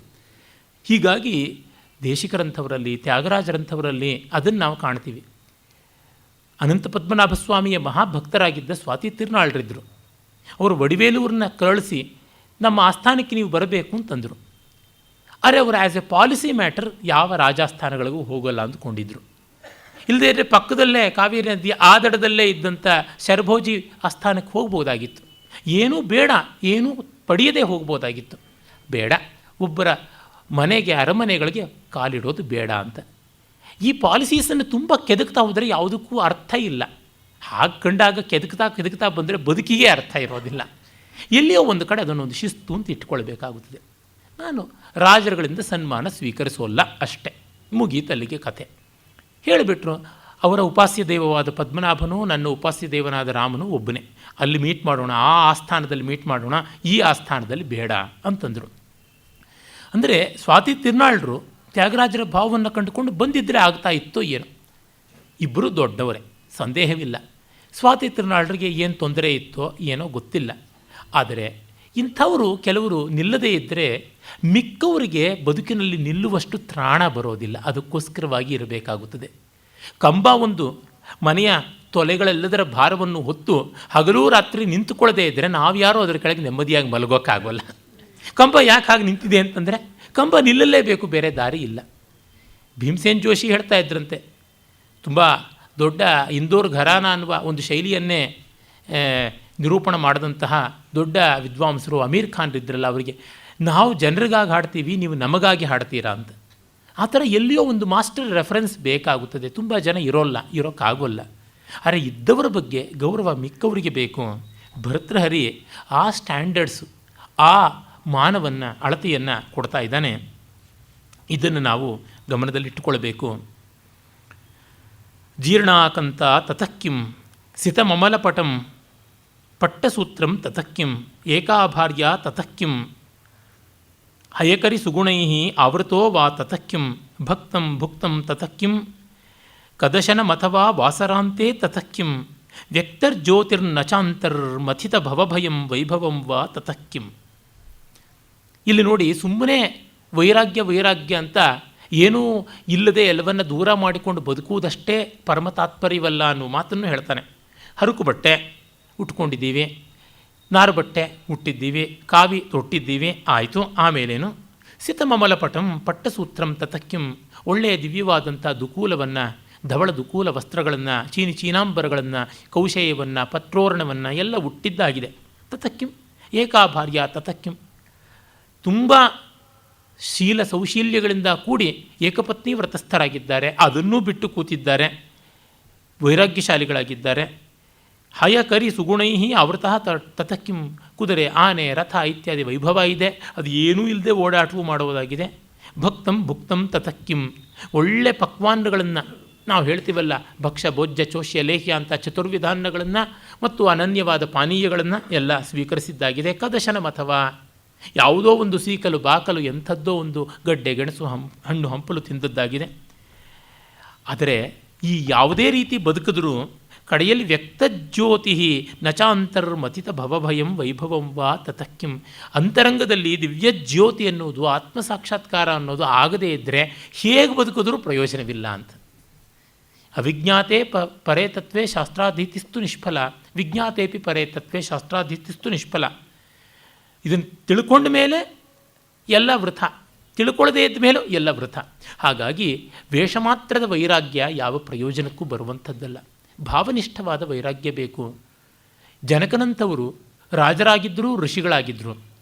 ಹಾಗಲ್ಲದೆ ದೇವದತ್ತನಂಥವರು ಬುದ್ಧನ ಜ್ಞಾತಿ ಸಹೋದರ, ಬುದ್ಧನ ಮನೆಯವರಲ್ಲಿ ಪ್ರತಿಯೊಬ್ಬರೂ ಒಂದೊಂದು ಕುಟುಂಬದ ಸದಸ್ಯರು ಬುದ್ಧನಂತೆ ಸನ್ಯಾಸಿಗಳಾಗಬೇಕು ಅಂತ ಅವನ ಶಿಷ್ಯತ್ವ ಸ್ವೀಕರಿಸೋಕ್ಕೆ ಕಳಿಸಿ ಬಲವಂತ ಸನ್ಯಾಸ ತಗೊಂಡು ದೇವದತ್ತ ಬಂದ. 3 ಬುದ್ಧನ ವಿರುದ್ಧವಾಗಿ ಅಪಪ್ರಚಾರ, ಮಸಲತ್ತು, ಹುನ್ನಾರ ಮಾಡ್ತಾ ಸತ್ತ. ಅಂಥವರು ಸನ್ಯಾಸಿಗಳಾಗಿದ್ದರೂ ಏನು ಪ್ರಯೋಜನ? ಜೈನ ಗ್ರಂಥಗಳಲ್ಲಿ ಮಸ್ಕರಿ ಗೋಶಾಲ ಭಗವಾನ್ ಮಹಾವೀರನಿಗೆ ಆ ರೀತಿ ಹಿಂಸೆ ಕೊಟ್ಟ ಅಂತೆಲ್ಲ ಬರುತ್ತದೆ. ಅವು ಏನಕ್ಕೂ ಪ್ರಯೋಜನಕ್ಕೆ ಬಾರದಂಥದ್ದು. ಅದನ್ನು ನೋಡಿದಾಗ ಲಾಂಛನ ಮಾತ್ರದ ಸನ್ಯಾಸದಿಂದಲೋ ಲಾಂಛನ ಮಾತ್ರದ ನೃಪತ್ವದಿಂದಲೋ ಏನೂ ದೊಡ್ಡ ವ್ಯತ್ಯಾಸ ಇಲ್ಲ. ಅದಕ್ಕೆ ಹೇಗೆ ಅವರು ಸಂಬಂಧಿಸಿಕೊಂಡಿದ್ದಾರೆ, ಅದರ ಫಲಪರ್ಯವಸಾಯಿಯಾದ ಗುಣ ಎಂಥದ್ದು ಅನ್ನೋದನ್ನು ತಿಳ್ಕೊಂಡಾಗ ಗೊತ್ತಾಗುತ್ತದೆ. ಮತ್ತು ಅದನ್ನೇ ಬೇರೊಂದು ಭಂಗಿಯಿಂದ ಹೇಳ್ತಾನೆ. ಪಾತಾಲಮಾ ವಿಶಸಿ ಯಾಸಿ ನಭೋ ವಿಲಂಘ್ಯ ದಿಗ್ಮಂಡಲಂ ಭ್ರಮಸಿ ಮಾನಸ ಚಾಪಲೇನ ಭ್ರಾಂತ್ಯಾಪಿ ಜಾತು ವಿಮಲಂ ಕಥಮಾತ್ಮನೀನಂ ತದ್ಬ್ರಹ್ಮನ ಸ್ಮರಸಿ ನಿವೃತ್ತಿಮೇಷಯೇನ. ಪಾತಾಳಕ್ಕೆ ಹೋಗ್ತೀಯ, ಆಕಾಶಕ್ಕೆ ಹಾರ್ತೀಯ, ದಿಶಾಂತಗಳನ್ನು ದಿಕ್ಚಕ್ರವಾಲಗಳನ್ನು ಭೇದಿಸ್ತೀಯ, ಎಲ್ಲ ಮನಸ್ಸಿನ ಚಾಪಲ್ಯದಿಂದ ಮಾಡ್ತೀಯ. ಇಷ್ಟೆಲ್ಲ ಮಾಡಿದ ಮೇಲೂ ನಿನ್ನೊಳಗಿರುವ ಬ್ರಹ್ಮವನ್ನು ನೀನು ತಿಳ್ಕೊಳ್ಳದೆ ಹೇಗೆ ವಿಶ್ರಾಂತಿ ಬರುವುದಕ್ಕೆ ಸಾಧ್ಯವಾಗುತ್ತದೆ? ಜಗನ್ನಾಥ ಇದನ್ನೇ ಬೇರೊಂದು ಪದ್ಯದಲ್ಲಿ ಹೇಳ್ತಾನೆ. ಪಾತಾಳಂ ವ್ರಜ ಯಾಹಿವಾ ಸುರಪುರೀಂ ಆರೋಹ ಮೇರೋಶಿರಃ ಪಾರಾವಾರ ಪರಂಪರಾಂತರ ತಥಾಪ್ಯಾಶಾನ ಶಾಂತಾತವ ಆದಿವ್ಯಾಧಿ ಜರಾಹತ ಯದಿ ಚಿರಕ್ಷೇಮಂ ನಿಜಂ ವಾಂಛಸಿ ಶ್ರೀಕೃಷ್ಣೀತಿ ರಸಾಯನಂ ರಸಯರೆ ಶೂನ್ಯ ಕಿಮನ್ಯೈ ಶ್ರಮೈ. ಎಲ್ಲಿಗೆ ಹೋಗಿ ಏನು ಮಾಡಿ ಎಷ್ಟು ಆದರೂ ಕಡೆಗೆ ವಿಶ್ರಾಂತಿ ಸ್ಥಾನ ಅನ್ನೋದು ಒಂದು ಇದ್ದೇ ಇದೆಯಲ್ಲ, ಅಲ್ಲಿಗೆ ಬಂದು ಕೂತ್ಕೊಳ್ಳಲೇಬೇಕು. ಅದಕ್ಕೆ ಯಾವ ಅಚೀವ್ಮೆಂಟ್ಸು ಎಲ್ಲಿಗೆ ಬಂದು ಸಹಾಯ ಮಾಡುತ್ತವೆ? ಯಾವುದೂ ಅಲ್ಲ. ಅದಕ್ಕಾಗಿ ಪ್ರತ್ಯಂಗುಖ ಬೇಕು, ಅಂತರಂಗಕ್ಕೆ ತಿರುಗಬೇಕು. ಮಿಕ್ಕ ಸಾಧನೆಗಳನ್ನು ತಿರಸ್ಕರಿಸೋಲ್ಲ, ಆದರೆ ಅವುಗಳ ಪರಮ ತಾತ್ಪರ್ಯ ಎಲ್ಲಿದೆ ಅನ್ನುವುದು ಗೊತ್ತಾಗುತ್ತದೆ. ಅದಕ್ಕೆ ಅವಧಾರಣೆ ಹಾಕುವುದು ಭಾರತೀಯತೆಯ ಮುಖ್ಯ ಲಕ್ಷಣ. ಅದಲ್ಲದೆ ಸನಾತನ ಧರ್ಮಕ್ಕಿನ್ಯಾವ ಕೋಡೂ ಇಲ್ಲ. ಆರಂಭದಲ್ಲಿ ರಾಮಸ್ವಾಮಿಯವರು ಹೇಳಿದ್ರಲ್ಲ, ಭಾರತೀಯ ಮುಖ್ಯ ಲಕ್ಷಣ ಅಂತಂದರೆ ಪರ್ಟಿಕ್ಯುಲರಿಂದ ಜನರಲ್ ಅನ್ನೋದಕ್ಕಿಂತ ಯೂನಿವರ್ಸಲ್ ಮತ್ತೂ ಚೆನ್ನವಾದಂಥದ್ದು, ಯೂನಿವರ್ಸಲ್ಗೆ ನೆಗೆಯುವಂಥದ್ದು. ಪಾಶ್ಚಾತ್ಯ ಯೂನಿವರ್ಸಲಿಂದ ಪರ್ಟಿಕ್ಯುಲರ್ಗೆ ಜಾರುವಂಥದ್ದು ಅಂತ. ಒಂದು ನೆಗೆತ, ಮತ್ತೊಂದು ಜಾರು. ಎರಡೂ ತಪ್ಪಲ್ಲ, ಆದರೆ ಲೋಕಕ್ಕೆ ಹೆಚ್ಚು ಪ್ರಯೋಜನಕಾರಿಯಾದದ್ದು ಪರ್ಟಿಕ್ಯುಲರಿಂದ ಜನರಲ್ ಆ್ಯಂಡ್ ಯೂನಿವರ್ಸಲ್ಗೆ ಬರುವಂಥದ್ದು. ಆಗ ವೈಷಮ್ಯಗಳು, ಭೇದಗಳು, ದ್ವೇಷಗಳು ಕಡಿಮೆ ಆಗುತ್ತವೆ. ಒಂದು ಚಿತ್ರವನ್ನು ತುಂಬ ಹತ್ತಿರಕ್ಕೆ ಬಂದು ನೋಡಿದ್ರೆ ಕಾಣಿಸೋದು ಬರೀ ರಾಡಿಯೇ. ಒಂದು ಸ್ವಲ್ಪ ದೂರದಲ್ಲಿ ನೋಡಿದ್ರೆ, ಟಿ ವಿನ ತುಂಬ ಹತ್ತಿರದಲ್ಲಿ ನೋಡಿದ್ರೆ ಬರೀ ಚುಕ್ಕಿಗಳು ಮಾತ್ರ ಕಾಣಿಸುತ್ತವೆ. ಎಂಥ ಹೈ ರೆಸಲ್ಯೂಷನ್ ಇರುವಂಥದ್ದಾದರೂ ಅಷ್ಟೇ. ಒಂದಿಷ್ಟು ದೂರದಲ್ಲಿ ಬಂದಾಗಲೇ ಅದು ಅಖಂಡವಾಗಿ ಕಾಣಿಸುವಂಥದ್ದು. ಆ ಟೆಲಿಸ್ಕೋಪಿಕ್ ವ್ಯೂ ಅದು ಬಹಳ ಮುಖ್ಯ. ಮೈಕ್ರೋಸ್ಕೋಪಿಕ್ ವ್ಯೂ ವಾರ್ತಮಾನಿಕವಾಗಿ ಸಂಗತವಾದದ್ದು, ಶಾಶ್ವತವಾಗಿರುವಂಥದ್ದು ಟೆಲಿಸ್ಕೋಪಿಕ್ ವ್ಯೂ ಅಂತಾರಲ್ಲ ಅದು ಮತ್ತೆ ಮತ್ತೆ ಬರ್ತಾ ಇರಬೇಕು. ಮೈಕ್ರೋಸ್ಕೋಪಿಂದ ಟೆಲಿಸ್ಕೋಪಿಗೆ ಬರಬೇಕು. ಎಂಥ ಚಿತ್ರಕಾರನು ಚಿತ್ರ ಬರೆಯುವಾಗ ಅದಕ್ಕೆ ಹತ್ತಿರದಲ್ಲಿದ್ದವನು ಅದು ಸರಿಯಾಗಿದೆಯಾ ಇಲ್ಲವ ಅಂತ ನೋಡುವಾಗ ದೂರಕ್ಕೆ ಹೋಗ್ತಾನೆ. ದೂರಕ್ಕೆ ಹೋಗದೆ ಹತ್ತಿರವೇ ಬರೆದರೆ ಅವನಿಗೆ ಲಕ್ಷಣಬದ್ಧವಾದ ಪ್ರಮಾಣ ಶುದ್ಧವಾದ ಚಿತ್ರ ಸಿಗುತ್ತದೆ ಅಂತ ಹೇಳೋಕ್ಕಾಗೋಲ್ಲ. ಈ ಕಾರಣದಿಂದಾಗಿ ನಾವು ನಮ್ಮ ಬದುಕಿನಲ್ಲಿ ತುಂಬ ಗಾಢವಾಗಿ ತೊಡಗಿಕೊಂಡವರು ಆಗಿಂದಾಗ್ಗೆ ಹೋಗಿ ಬರ್ತಾ ಇರಬೇಕು. ದೂರಕ್ಕೆ ಹೋಗಿ ನೋಡಿ ನನ್ನ ಬದುಕು ಹೇಗಿದೆ ಅಂತ ನನ್ನದಲ್ಲದ ರೀತಿಯಿಂದ ನೋಡಿಕೊಳ್ಳಬೇಕಾಗುತ್ತದೆ. ಈ ಅರ್ಥದಲ್ಲಿ ನಮಗೆ ಗೊತ್ತಾಗುತ್ತದೆ ಭಾರತೀಯ ದೃಷ್ಟಿಯನ್ನು ಭರ್ತೃಹರಿ ಯಾವ ಲಕ್ಷಣವಾಗಿ ತೋರ್ಪಡಿಸಿದ್ದಾನೆ ಅಂತ. ಮುಂದೆ ಹೇಳ್ತಾನೆ, ಮಹಿ ರಮ್ಯಾ ಶಯ್ಯಾ ವಿಪುಲಮುಪದಾನಂ ಭುಜಲತಾ ವಿತಾನಂಚಾಕಾಶಂ ವ್ಯಜನಮನುಕೂಲೋಯಮನಿಲ ಸ್ಫುರದ್ದೀಪಶ್ಚಂದ್ರ ವಿರತಿವನಿತಾ ಸಂಗಮುದಿತ ಸುಖಂ ಶಾಂತಶ್ಯೇತೆ ಮುನಿರತನುಭೂತೆ ನೃಪೈವ. ಎಷ್ಟು ಒಳ್ಳೆಯ ಸಾವಯವ ರೂಪಕವನ್ನು ತುಂಬ ಸುಂದರವಾಗಿ ಮಾಡಿದ್ದಾನೆ. ಹಾಸಿಗೆ ಈ ಭೂಮಿಯೇ, ಅದು ರಮಣೀಯವಾದ ಹಾಸಿಗೆ. ಇನ್ನು ಒಳ್ಳೆಯ ದಿಂಬು ಅಂದರೆ ತೋಳೆ, ಇನ್ಯಾವುದೂ ಅಲ್ಲ. ಇನ್ನು ಮೇಲಿನ ಚಪ್ಪರಗಾಲಿನ ಮಂಚ ಅಂತೀವಿ, ಆ ವಿತಾನ ಅಥವಾ ಮೇಲೆ ಕಟ್ಟಿರ್ತಕ್ಕಂಥ ಸೊಳ್ಳೆ ಪರದೆ ಆಕಾಶವೇ. ಇನ್ನು ವ್ಯಜನಂ ಅನುಕೂಲೋಯಂ ಪವನಃ, ಇನ್ನು ಬೀಸಣಿಗೆ ಅಂದರೆ ಆಗಾಗ ಬೀಸುವ ಗಾಳಿಯೇ. ಮತ್ತು ಬೆಡ್ ಲ್ಯಾಂಪ್ ಯಾವುದು ಅಂದರೆ ಸ್ಫುರದ್ದೀಪಶ್ಚಂದ್ರ, ಚಂದ್ರನೇ ಬೆಡ್ ಲ್ಯಾಂಪ್. ಇನ್ನು ವಿರತಿ ವನಿತಾ ಸಂಗಮುದಿತ, ಹಾಸಿಗೆಯಲ್ಲಿ ಕಂಪ್ಯಾನಿಯನ್ ಯಾರು ಅಂದರೆ ವೈರಾಗ್ಯವೇ. ವೈರಾಗ್ಯ ಇಸ್ ದಿ ಓನ್ಲಿ ಕಂಪ್ಯಾನಿಯನ್, ಇನ್ಯಾರೂ ಇಲ್ಲ ಅನ್ನುವ ಅನನ್ಯತೆಯೇ ಅನ್ಯ ಜನ ಅಷ್ಟೆ. ಇನ್ನು ಸುಖಂ ಶಾಂತಶ್ಯೇತೆ ಮುನಿ, ಹೀಗೆ ಮುನಿ ಶಾಂತವಾಗಿ ಮಲಗುತ್ತಾನೆ. ಇಂಥವನು ಅತನುಭೂತಿ, ಮುನಿ ಅತನುಭೂತಿ, ಅಲ್ಲಿ ಅತನು ಅಂದರೆ ಮನ್ಮಥ.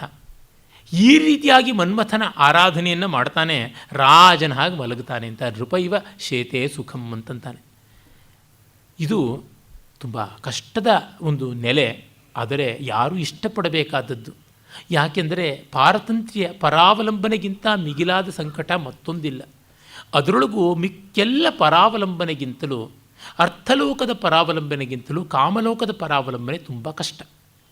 ಏಕೆಂದರೆ ಅರ್ಥಲೋಕ ಅಂದರೆ ಒಂದು ಕ್ಷಣ, ನೀವು ಕೋಟಿಯಲ್ಲ, ಶತಕೋಟಿಯಲ್ಲ, ಸಹಸ್ರ ಕೋಟಿಯನ್ನು ಒಂದು ಚೆಕ್ ಕೊಟ್ಟು ಕೈಯಿಂದ ಕೈಗೆ ದಾಟಿಸ್ಬೋದು. ಏನು ಒಂದೊಂದೇ ಕಾಸು ತೆಗೆದು ಎಣಿಸ್ಬೇಕಾಗಿಲ್ಲ. ಒಂದು ಸರ್ತಿ ಒಂದು ಕ್ಲಿಕ್ ಮಾಡಿದ್ರೆ ಅವನ ಬ್ಯಾಂಕಲ್ಲಿ ಅಕೌಂಟಿಗೆ ಬಿದ್ದು ಕೂತ್ಕೊಳ್ತು ಆ ಹಣ ಅಂತ. ಆದರೆ ಒಂದು ಶರೀರ ಭೋಗ ಅಂತನ್ನುವುದಿದೆಯಲ್ಲ, ಅದು 5 ನಿಮಿಷದ್ದು 10 ನಿಮಿಷದ್ದು ಅಷ್ಟು ಹೊತ್ತು ಆ ಸಂಗಾತಿಯೋ ಮತ್ತೊಬ್ಬರೋ ಯಾರೋ ಇರಲೇಬೇಕು. ಅಲ್ಲಿ ಕಡಿಮೆ ಆದರೆ ಕಡಿಮೆ, ಜಾಸ್ತಿ ಆದರೆ ಜಾಸ್ತಿ, ಪೂರ್ಣವಾಗಿ ಮತ್ತೊಬ್ಬರ ಹಂಗಿನ ಮೇಲೆ ಇರತಕ್ಕಂಥದ್ದು. ಈ ಅರ್ಥದಲ್ಲಿ ಕಾಮೋಪಭೋಗ, ದೇಹೋಪಭೋಗ ಅತ್ಯಂತ ಪರಾಧೀನವಾದದ್ದು, ಸ್ವಾಧೀನ ಕುಶಲರು ಅನ್ನೋದಕ್ಕೆ ಸಾಧ್ಯವೇ ಇಲ್ಲದ್ದು. ಈ ಕಾರಣದಿಂದಲೇ ಈ ಉದಾಹರಣೆಯನ್ನು ತಗೊಂಡಿದ್ದಾನೆ. ಇಂಥ ಕಾಮೋಪಶಾಂತಿಗೆ ಅವನಿಗೆ ಯಾರೂ ಬೇಕಾಗಿಲ್ಲ, ತನ್ನೊಳಗೆ ತಾನು ನೆಮ್ಮದಿಯಾಗಿದ್ದಾನೆ ಅಂದರೆ ಇನ್ನು ಯಾವುದಕ್ಕೆ ಏನು ಯಾಚನೆ ಮಾಡಬೇಕಾಗಿದೆ ಅಂತ ಇದನ್ನು ರೆಫರೆನ್ಸ್ ಆಗಿ ತಗೊಳ್ಳೋದು ನಮ್ಮಲ್ಲಿ ವಿಶೇಷವಾಗಿ ಆ ಕಾರಣಕ್ಕಾಗಿ. ಮತ್ತು ಈ ಕಾಮೋಪಶಾಂತಿಗಾಗಿ ತನ್ನಂತೆಯೇ ಇರುವ ಮತ್ತೊಬ್ಬ ಮನುಷ್ಯನನ್ನು ಬೇಡಬೇಕು. ತನ್ನಂತೆಯೇ ರಕ್ತ ಮಾಂಸಗಳು ತುಂಬಿದ, ತನ್ನಂತೆಯೇ ವಿಚಿತ್ರವಾಗಿ ಆಡುವ ಕ್ಷಣಪಿತ್ತವಾದ ಮನಸ್ಸಿರ್ತಕ್ಕಂಥ ವ್ಯಕ್ತಿ ಜೊತೆಗೆ ಹೊಂದಿಕೊಳ್ಳುವುದು ಎಷ್ಟು ಕಷ್ಟ. ಈ ಕಾರಣದಿಂದಲೇ ಆ ಹಂಗು ಎಲ್ಲಕ್ಕಿಂತ ದೊಡ್ಡದು. ಕೊಡು ಅಂತ ಕೇಳೋದು ಕಷ್ಟ, ಇಲ್ಲ ಅಂತ ಹೇಳೋದು ಕಷ್ಟ.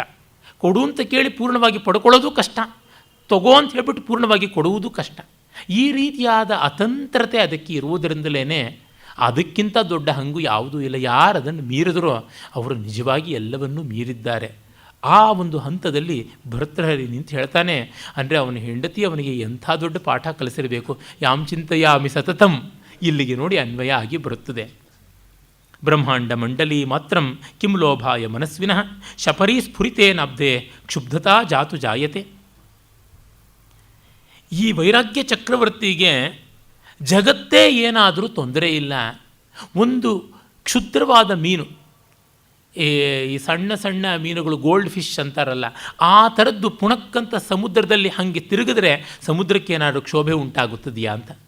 ನನ್ನ ಅಂತರಂಗದಲ್ಲಿ ಬ್ರಹ್ಮಾಂಡ ಭಾಂಡಗಳು ಕೋಟಿ ಕೋಟಿ ಅವು ತೇಲಾಡ್ತಾ ಇವೆ. ಯಸ್ಮಿನ್ ಬುದ್ಬುಧ ಸಂಕರ ಇವ ಶೀಕರ ಇವ ಬಹು ಬ್ರಹ್ಮಾಂಡ ಖಂಡ ಕ್ವಚಿತ್ ಭಾಂತಿ ಕಾಪಿ ಚ ಶೀಕರ ಇವ ವಿರಿಂಚಾದ್ಯ ಕ್ವಚಿತ್ ಭಾಸತೆ ಚಿದ್ರೂಪ ಲಹರಿ ಇವ ವಿಶ್ವಜನನಿ ಶಕ್ತಿ ಕ್ವಚಿತ್ ದ್ಯೋತತೆ ಸ್ವಾನಂದಾಮೃತ ನಿರ್ಭರಂ ಶಿವ ಮಹಾಪಾಥೋನಿಧಿಂ ತಂ ನುಮಃ ಅಂತ ಸುಭಾಷಿತಾವಲಿ ಹೇಳುತ್ತದೆ. ಎಲ್ಲಿ ಬ್ರಹ್ಮಾಂಡ ಖಂಡಗಳೇನೆ ನೊರೆಗುಳ್ಳೆಗಳ ಹಾಗೆ ತೇಲಿ ಹೋಗ್ಬಿಡುತ್ತದೆಯೋ, ಇನ್ನು ಅದನ್ನು ನಿರ್ಮಾಣ ಮಾಡಿದ ಬ್ರಹ್ಮರುಗಳು ತುಂತುರು ಹನಿಗಳ ಹಂಗೆ ಕೊಚ್ಚಿಕೊಂಡು ಹೋಗ್ತಾರೋ, ಆ ರೀತಿಯಾದ ಶಿವ ಮಹಾ ಸಮುದ್ರದಲ್ಲಿ ನಾವಿರುವಾಗ ಈ ಸಣ್ಣ ಪುಟ್ಟ ಕ್ಷೋಭೆಗಳಿಗೆ ಯಾಕೆ ತುತ್ತಾಗಬೇಕು? ದೊಡ್ಡ ವಿಷಯಗಳು, ದೊಡ್ಡದನ್ನು ನಾವು ಗಮನಿಸಿಕೊಳ್ಳಬೇಕು ಅಂತ. ಪ್ರತಿಯೊಂದಕ್ಕೂ ರಿಯಾಕ್ಟ್ ಮಾಡ್ತೀನಿ ಅಂತಂದರೆ ಆ್ಯಕ್ಟ್ ಮಾಡೋದಕ್ಕೆ ಏನೂ ಉಳಿಯೋದೇ ಇಲ್ಲ. ಈ ಒಂದು ದೃಷ್ಟಿಯಲ್ಲಿ ವೈರಾಗ್ಯದ ಬಗೆಗೆ ಅವಧಾರಣೆ ಹಾಕ್ತಾನೆ. ಇನ್ನು ಒಂದು ಬಹಳ ರಮಣೀಯವಾದ ಪದ್ಯ, ನನಗೆ ತುಂಬ ಇಷ್ಟವಾದ ಪದ್ಯಗಳಲ್ಲಿ ಒಂದು, ಯದಾಸೀದ ಜ್ಞಾನಂ.